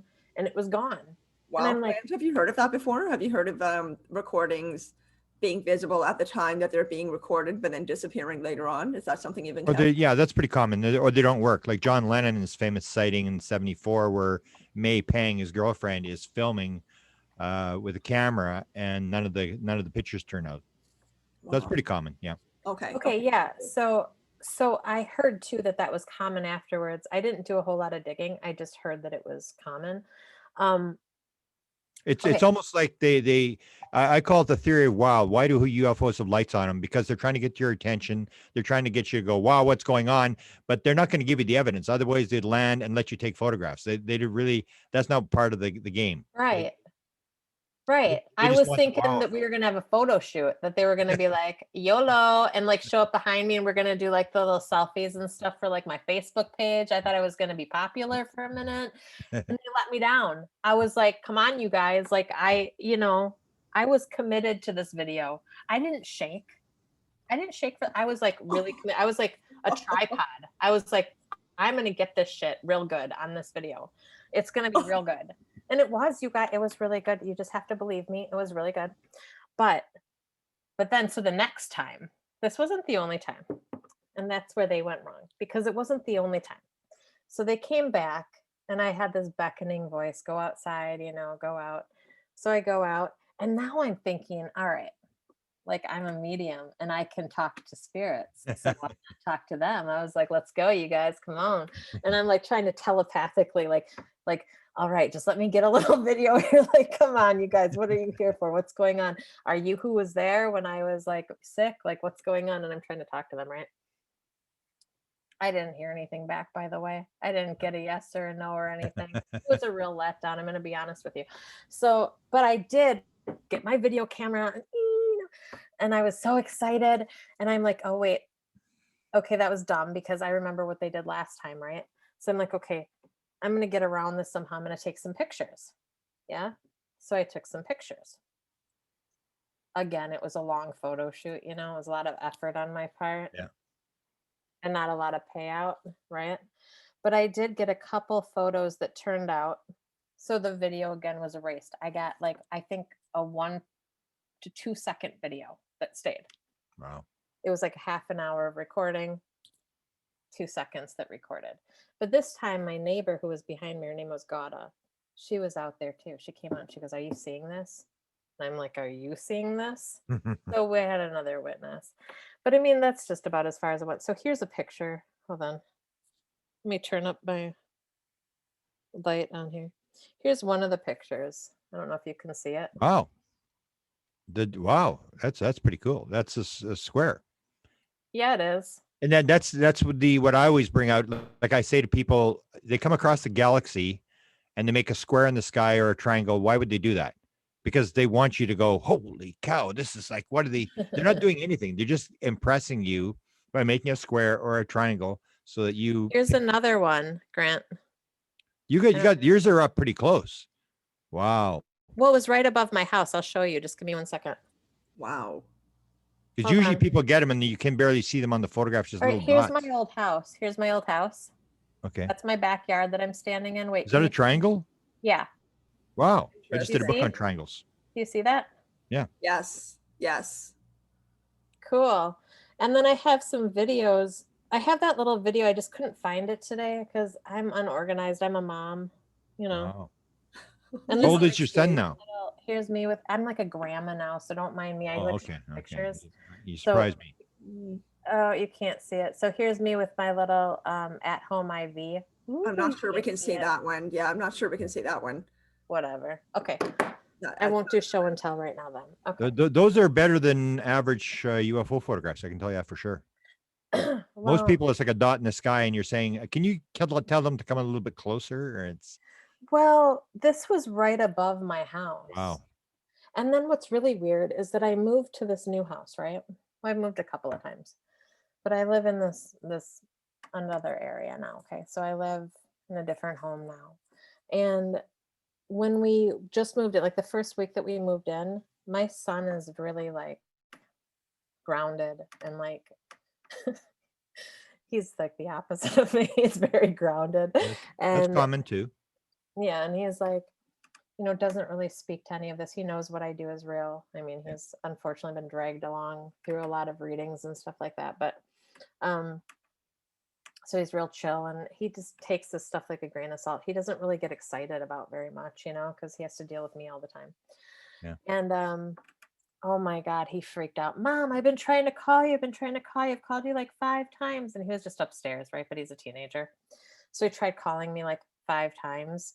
And apparently when we first moved into this house, there was a field across the street from us. It was just a huge open field because we live in a new construction home and it was built on a field, and across from us, there was no buildings. It was just open field.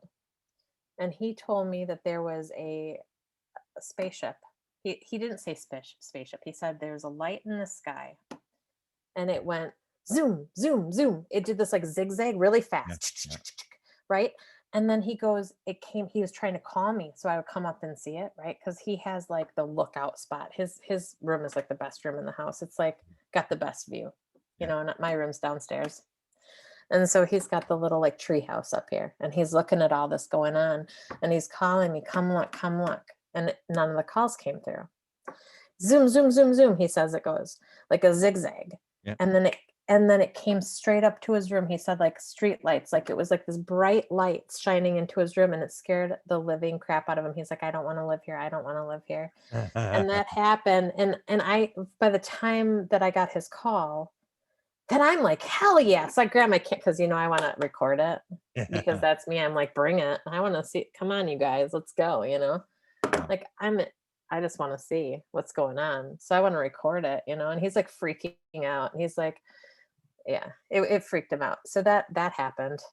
That happened. And he's not somebody who, I mean, he'd probably be mad if I was telling you this story because he doesn't, he likes to come across as very logical. I don't think that he would even want me repeating this, so I kind of feel bad now.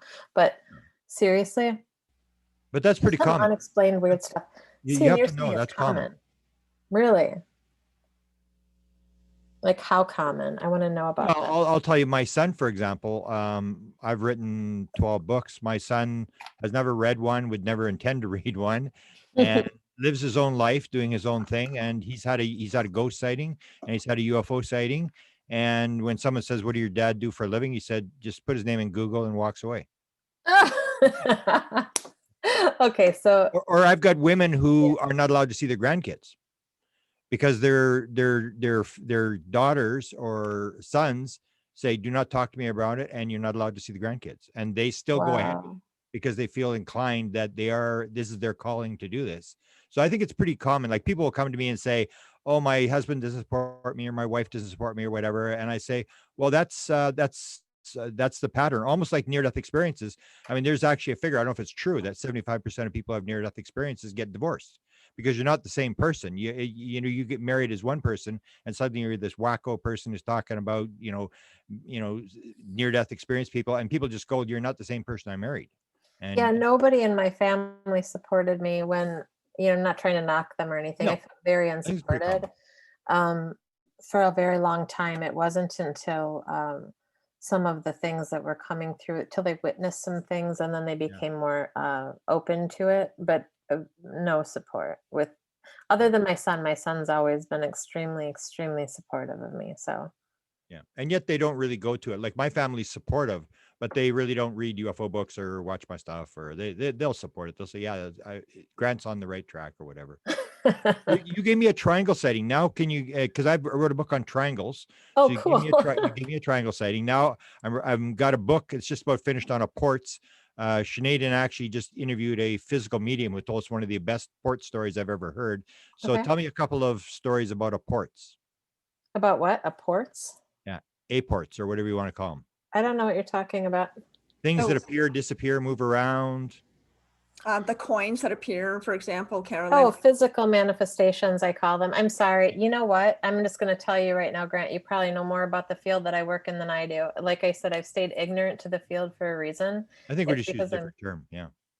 Well, I don't know like the broad terminology for things. Yeah, the term I would define the term in the field is if something appears, say, from nowhere, that's a manifestation. But if it's something in your room, for example, like you're talking about the one where they were moving something on the mantle, somebody's moving, so something's ported, it's moved from one place to another, or the one we had with the physical medium where the woman gets this pig, they give her this pig, and then suddenly the pig disappears, and some guy comes to the house and says, oh, I see you're doing a physical mediumship. I got this weird story. I had this pig appear beside my bed. She said, that's my pig. And he brings it to her, and it's her pig. Things like that, where they're moving stuff around, almost the same thing. It's like they want you to realize somebody's here, that we're alive. It's more than the physical world. And so whether you have manifestations or you have things that are moving around, I think a lot of UFO experiencers have that as well. Like, the manifestations, the psychic phenomena. 37% of all UFO experiencers have had near-death experiences. 37%, and that's 8 times the national average. Yeah, that's pretty wild. Yeah, I hear that as well with like mediums who are actually very gifted. That a lot of them have also had NDEs. Yeah. So that makes sense to me. Yeah. Yeah, it makes sense. Yeah, there's physical manifestations or whatever you call it all the time. During readings, people will tell me the signs that they've brought through for their loved ones. So when I go into a reading, I go into a reading with a clean slate, with a blank slate. I go in not knowing anything. I ask people not to really talk, or when they try and talk, I sometimes can even be abrupt and say, like, please stop. Like, just, I think I've said this, I've been kind of rude at times. I don't mean to. It's for their own good. I always tell them it's for your own benefit. Because then they can never say, well, I fed her this and this and that, and that's why, she knew so much, or blah, blah, blah. Anyway, one of the ones that stands out to me that was just really awesome was, there was a man who, he had crossed over and his wife was coming for a reading, and he was just a goofball. I remember him coming in with like this grill that, like, his teeth were all messed up, and he had like a gap in his teeth, and he was like, he was acting all goofy to like show me that this was like, a goofy, like, he was a very goofy, like, I don't know, like, just he had a fun spirit, and he was always like lighthearted and goofing around. He didn't take himself very serious. And he came in with all of these, very specific details about his body, and things that had happened. And at one point he told his wife, he goes, tonight, I want for you to put my eyeglasses that you have, and he explained what they look like, because he had multiple pairs, but he wanted these specific eyeglasses to be put on the armoire in their bedroom. He goes, put them in the corner, the left-hand front corner of the armoire. Line it up, mark it with tape, or mark it somehow, right? By the morning, they'll be moved. She was the only one in the house. And at 11 o'clock the next morning, she calls me and she's like, oh my God, he moved the eyeglasses. They're moved. You know what I mean? And she was so thrilled that the eyeglasses were moved. I was like, of course they are. Like, of course, he told you to do it. Of course they're moved. He would have told you if he couldn't do it, right? But she was so ecstatic. She was so tickled. It just made me happy. That one stands out. Yes, I get pennies and dimes and stuff. I get a lot of 11s. So like the last house that I was at, when I moved into this house, before this, I was at a house that was just not serving me well. I had like a stalker and stuff. It was really creepy. It was just like some really bad juju and stuff there. And it was just really crammed. And when I moved out of that place, it was a temporary home, like a 6-month place. It was 500 square feet, and it housed all my pets and my kid and me and stuff. It was just like really jammed. And when I left there and I was cleaning out everything, I found 11 dimes specifically as I was moving out all my stuff. 11 dimes. The other day I was having a really hard day, and I was just like, I was having a really bad moment. I have my days and I have my moments like anybody. And I just was like, Mom, I need you, I was being a baby, and I was like, and just talking to her and praying to her, because I don't see my people the same way as I see for other people. I know my mom has come to me, like I've said in the past, but generally speaking, it's not the same for me. So I rely on signs from them, and they bring them full force every day, all the time to me. I could show you a trillion pictures, but I'm not going to bore you. And so just 2 days ago, I was like praying to my mom, not to God, to my mom. And I come back home a couple hours later. I left. I came back home, and there was a dime and a penny sitting on my pillow. It was 11 cents. It's always 11s for me. In the beginning, I had this artsy flip clock. It was like some nerdy crap. It was just like one of them little flip clocks that has like the numbers that rotate, and they all, and mine would freeze on 11/11 every day. And one day it was like, girl, you're not paying close enough attention to this. And literally one of the ones shot out, it popped out. And I'm like, all right, okay, I get it. Like, damn, like 11/11. Okay, cool. And I would feel spirit around me. I was very connected to the number. I was drawn to it. This was before I understood the significance of the number. And this was before I realized that I was healed and released on 11/11/11. Okay. I didn't put that together till much later. And so they kept bringing me signs of 11/11 and manifesting them in physical ways. Every time I would go out and drive, I would be behind a license plate, 111, 111, 111. Every time it was constant. So I have like a million pictures of things. So can I ask you, who do you think, because some people figure your higher self is organizing synchronicities, numbers. So you think it's who that's organizing this to give you instructions? Is it part of yourself, or is it the spirit world, or who's giving you these directions and synchronicities?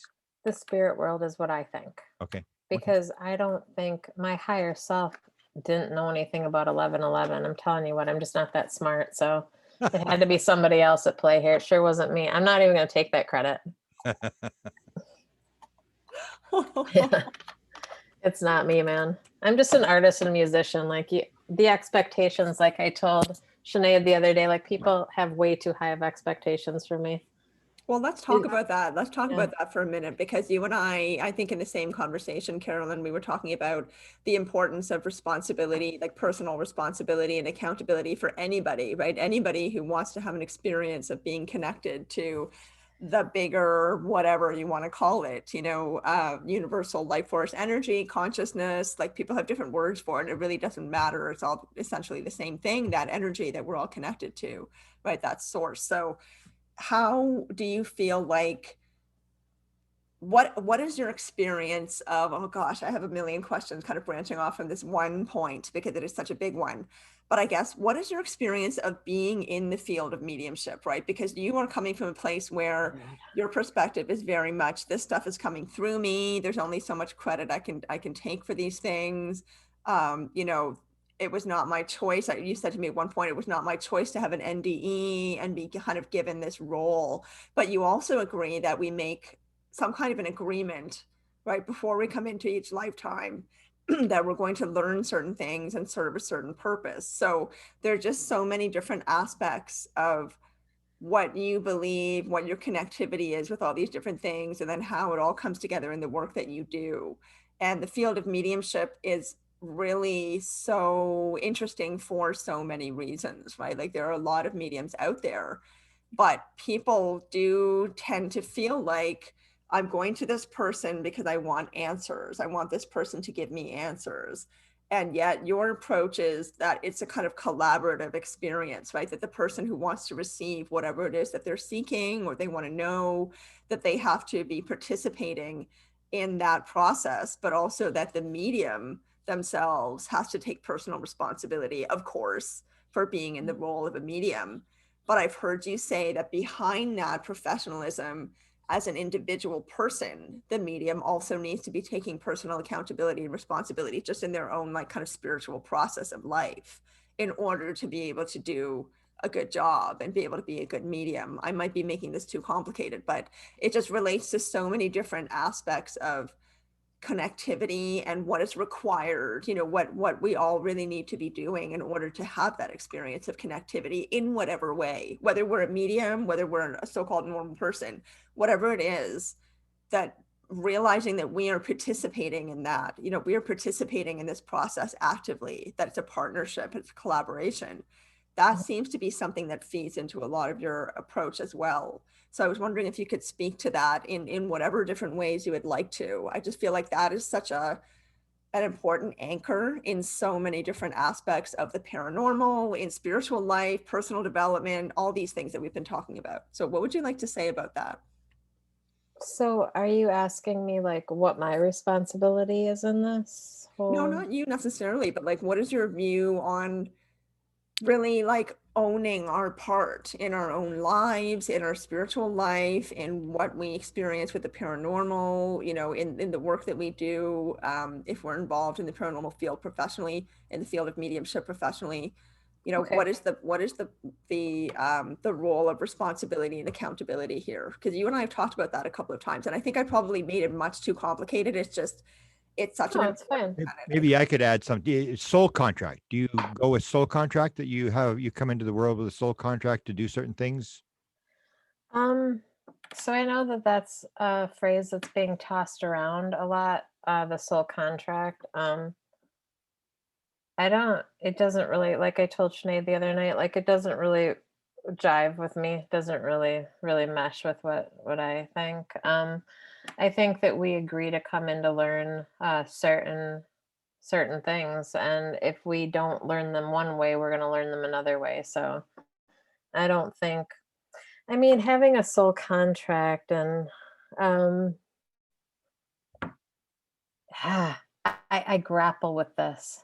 I grapple with it because, in a sense, if we have agreed to all of these terms, then that's like saying I agreed to be raped, or I agreed to be murdered, or I agreed to lose my child, or I agreed, no, that does not sit with me, and it doesn't jive with what spirit tells me. That's not my truth. Um, I think that we agree to learn certain lessons, and because we're not in the human form yet, when we're over there and we're agreeing to this, we don't know what that would entail. So then the humanist, the humanistic part of being human, just being human, the lessons have to come in certain ways, and sometimes they're really harsh. And it's not like we agreed to these harsh terms, like, yeah, I wanted to be stabbed. Like, who would agree to any of that? That just doesn't even sound right. Does it sit right with you guys? Like, it doesn't sit right with me. Do you think Well, you agreed? you gave me an example of, dogs get cancer. So if Oh, people, right. why, like you said something about if we all agree to, this was in a personal conversation you and I had, just for the clarity of the, for clarity for the audience, but that you had said, if we all agree to these things, if we agree to experience these things, then are dogs agreeing to get cancer? And how does that make any sense? That's kind of one of the examples that you gave me, right? Like, That was what we were talking about the other night, and it is a good example because I was thinking, you know, if what everybody's saying out there, like this regurgitated, I just think it's regurgitated BS actually. But anyway, we won't get into that. Because then I just sound cynical, and I really don't want to sound that way. Even though sometimes I can because I'm human, but I want to stay angelic at the moment if I can. Um, but yeah, I'm going to speak to that and just say, if we agreed to all this, then that would have to mean that animals who get cancer and things like that have also agreed to those terms, like your dog that got cancer, heart disease or something, that they agreed to have this to learn something. And it's just, does that make any sense? Seriously, like, sit with that and think about it for a while. It's just part of our form. It's just part of being human. Let me ask you: do you believe in reincarnation? And what about the spirit world? What are people doing in the spirit world? Are they there for a short period of time and then go into another life, or what happens in the afterlife according to your experience? Thank you for saying according to my experience, because I don't think that anybody can speak to this until they're there completely and forever. But Okay. you've got a better insight than somebody who's never, you know, had I any mean, sort of. I have an insight, but it doesn't mean that Yeah. it's any better than anybody else's. I disagree with the fact that it would be better than anybody else's. I feel like we all have our own insights, and they're all valid. They're all from they're pulled from our own experiences. My experiences are just unique to me, or they're weird maybe to some people. But that being said, yeah, I used to believe in reincarnation very, very, very, very much as a child. I thought that was natural. It felt right to me. I was born and raised in church, actually, and I and was told that wasn't really a thing, but it felt like it was to me. Um, so I think I go back to like how I was as a kid. I fall back on that, because I think that children are very, very close to the next world. I think that they're just close to where we come from and where we go to after. So yeah, I think reincarnation is a thing. The way that I kind of see it is like when people die, a lot of them wait for all of the people that they loved and like were close to pass, and then they all kind of come group back through. But I don't know. I don't know the definitive answer to that. What I can tell you is that I grapple with it because whenever I go into a reading and people want to hear from people and they don't even tell me who they want to hear from, and they could have died freaking 60, 70 years ago, you know, like they come through. So why aren't they reincarnated then? Like, how am I able to pull them? Okay, but one of the things that I've heard, and correct me if I'm wrong, is in terms of ghosts or your experience, have you ever picked up somebody who's like 500 years ago or 600 years ago? Or it's almost like it's sort of a phenomena where it may be that people are just sort of, close to the people, and they're still around. And even the thing where you can live, they may be reincarnated, but they're, as you said, like, just because they're dead doesn't mean their soul, you can't talk to their soul. I mean, Yeah. they may be reincarnated and you're still talking to their soul and they're in another life. Yeah, that's valid. And I think that that's a good theory. I think I like to theorize. I like to play with all of these ideas. I think I'm like I have a theoretical and a philosophical mind by nature. So I never fully solidify on one specific theory. I think that I feel close to some theories, and I'm also open to them shifting or changing in time if my mind can be changed. That being said, no, I haven't ever connected to somebody that was around 500 years ago, but I haven't tried. So Yeah. I suppose if I tried, maybe I could. I never know what I can do until I try it. I have though seen spirits who were not connected to a person here, like hauntings and things like that in places and in unhuman things and That was actually my things like next that. question. Like if a spirit is around for that long, hundreds of years, what would cause them to become attached to a specific location and to stay there?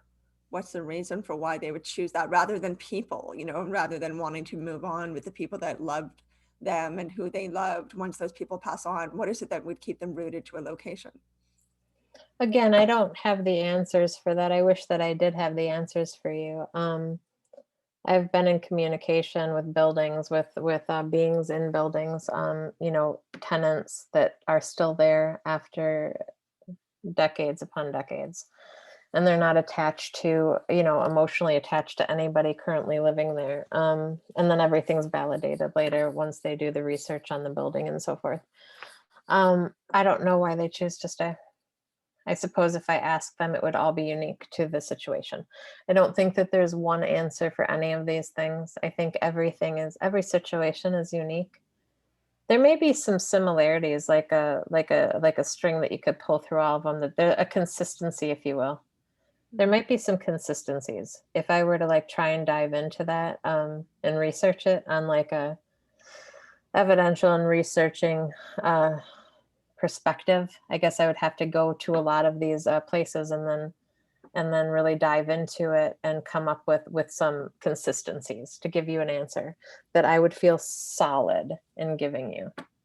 But my question, I guess, is like, in terms of, if I had your talent, I think the first thing I'd do is say, so when you're not talking to me, what do you do in the spirit world? I mean, it would be like, what do you like? What's going on there?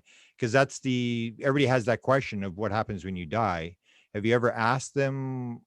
They're talking about sex. They're talking about things that they're going to do, move eyeglasses and stuff like that. And so I know they're trying to communicate with their loved ones on this side. But have you ever asked them in terms of, what are you doing or stuff like that on the other side? I do ask them, but only when it pertains to The client? to my sitter.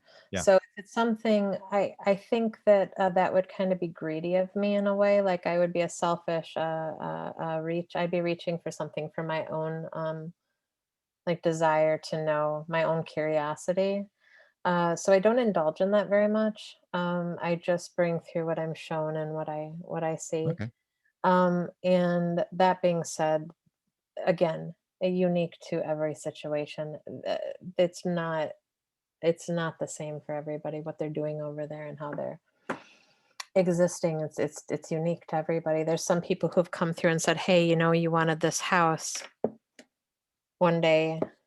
You wanted property and you wanted a house that was blue with a wraparound porch, and I have one here for you, waiting. And this is what I do." There's people that'll come through and it looks earthy, to be frank. So I mean, some people will, I've had children who've crossed too soon and they'll come through and they'll help me with like some okay, how to explain this? Like sometimes there have been children that are crossed over that I've brought through to their families, and then later they'll pop into another reading with me out of nowhere and they'll help me. They'll assist me in another reading. So sometimes people cross and they help people like me. I don't know, like that's one of their purposes, you know, they'll pop up in another reading. Hey, I'm helping you with this, because they know how to communicate with me already. Mm. Like we have a strong connection. I think it's just unique to everybody. I don't, I yeah, really some of like these that questions are hard for me to answer because I feel like anybody who answers, you know what? I'll tell you one thing. Anybody who answers these questions with affirmity and like uh with confidence that they have the answer, you should question. Yeah, understandably so. I mean, I really appreciate their being so honest about, saying I don't know and not trying to provide answers because it is so much of a mystery, a lot of it. But it's interesting, I think a lot of people who are going to be listening to this are going to be very, very struck by the fact that you are a very talented medium in a number of ways. You've had all kinds of, paranormal experiences yourself on a personal level, and yet you're still saying, I don't know, I'm not sure that I will ever know. And I think that it's really important for us to be in a state of, I don't know, if we remain in that state, then we're more open. We're more open to possibility and curiosity and exploration. And that's really, really important. So Carolyn, I want to just ask you a couple of questions because we're going to start wrapping up. It's been a lot of your time, which we really appreciate. How do you, as somebody who, you were saying you can only do one reading a day, it's really exhausting for you and it takes a lot of energy on a number of levels. How do you make time for yourself? And how do you how does a medium take care of themselves? How do you take care of yourself and make sure that your energy is where it needs to be in order to do this work, but also meeting your own personal needs in your own life? It's definitely a balancing act. I think that I neglect myself a lot. I think that I don't take very good care of myself. I'm working on that, so it's a work in progress. Um, I clear my space every time I go into a reading and I clear again after, but there was a lot of years I didn't clear after, so that I think harmed me. Um, I think doing meditation and diving into creativity and just things that you enjoy in your life on your spare time is a way to reset and to rebalance and just stay in harmony with your own soul, and to gain that balance. I mean, yoga, tai chi, energy work, clearing, there's so many ways, again, unique to every person. There's some similarities, there's some things that everybody can do. You can clear your space with sage if you do it right, or else, a lot of people just move energy around and think they're doing something, but they're not. You have to have intention and intent behind everything that you do, and then that'll manifest for you, I think. Thank you, Carolyn, for sharing this and just for giving us so much of your time. Because I mean, there's a million things we could talk about with you. I know. You have a million stories to share. But People coming in. I did not cue that, by the way. I didn't say cue the kid. It just happened. So. Someone Right. saying, Carolyn, it's time to go. You need a break. Somebody behind you invisible that we can't see. But seriously, thank you so much for coming to share your experience and for Thank being you. so open and sharing things that you wouldn't normally share.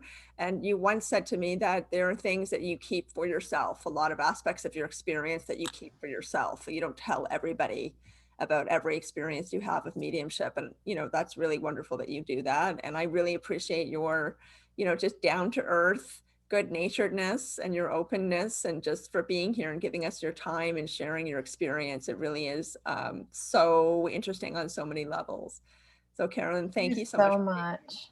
Yeah, thank you so much for Wonderful. having me. It was really delightful meeting you, Grant, and forming this relationship with Sinead. It's just been really awesome. So I appreciate you guys having me on.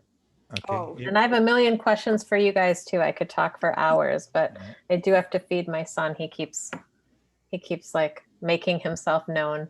Okay. Not telepathically, obviously. No. Good. Thanks a lot. Appreciate it. Thank you. Yeah, and Grant, as always, thank you so much for, letting me do these interviews with you and putting them up on your YouTube channel for the benefit of your audience. Carolyn, it's been a genuine pleasure, and good night to both of you. Thanks so much again.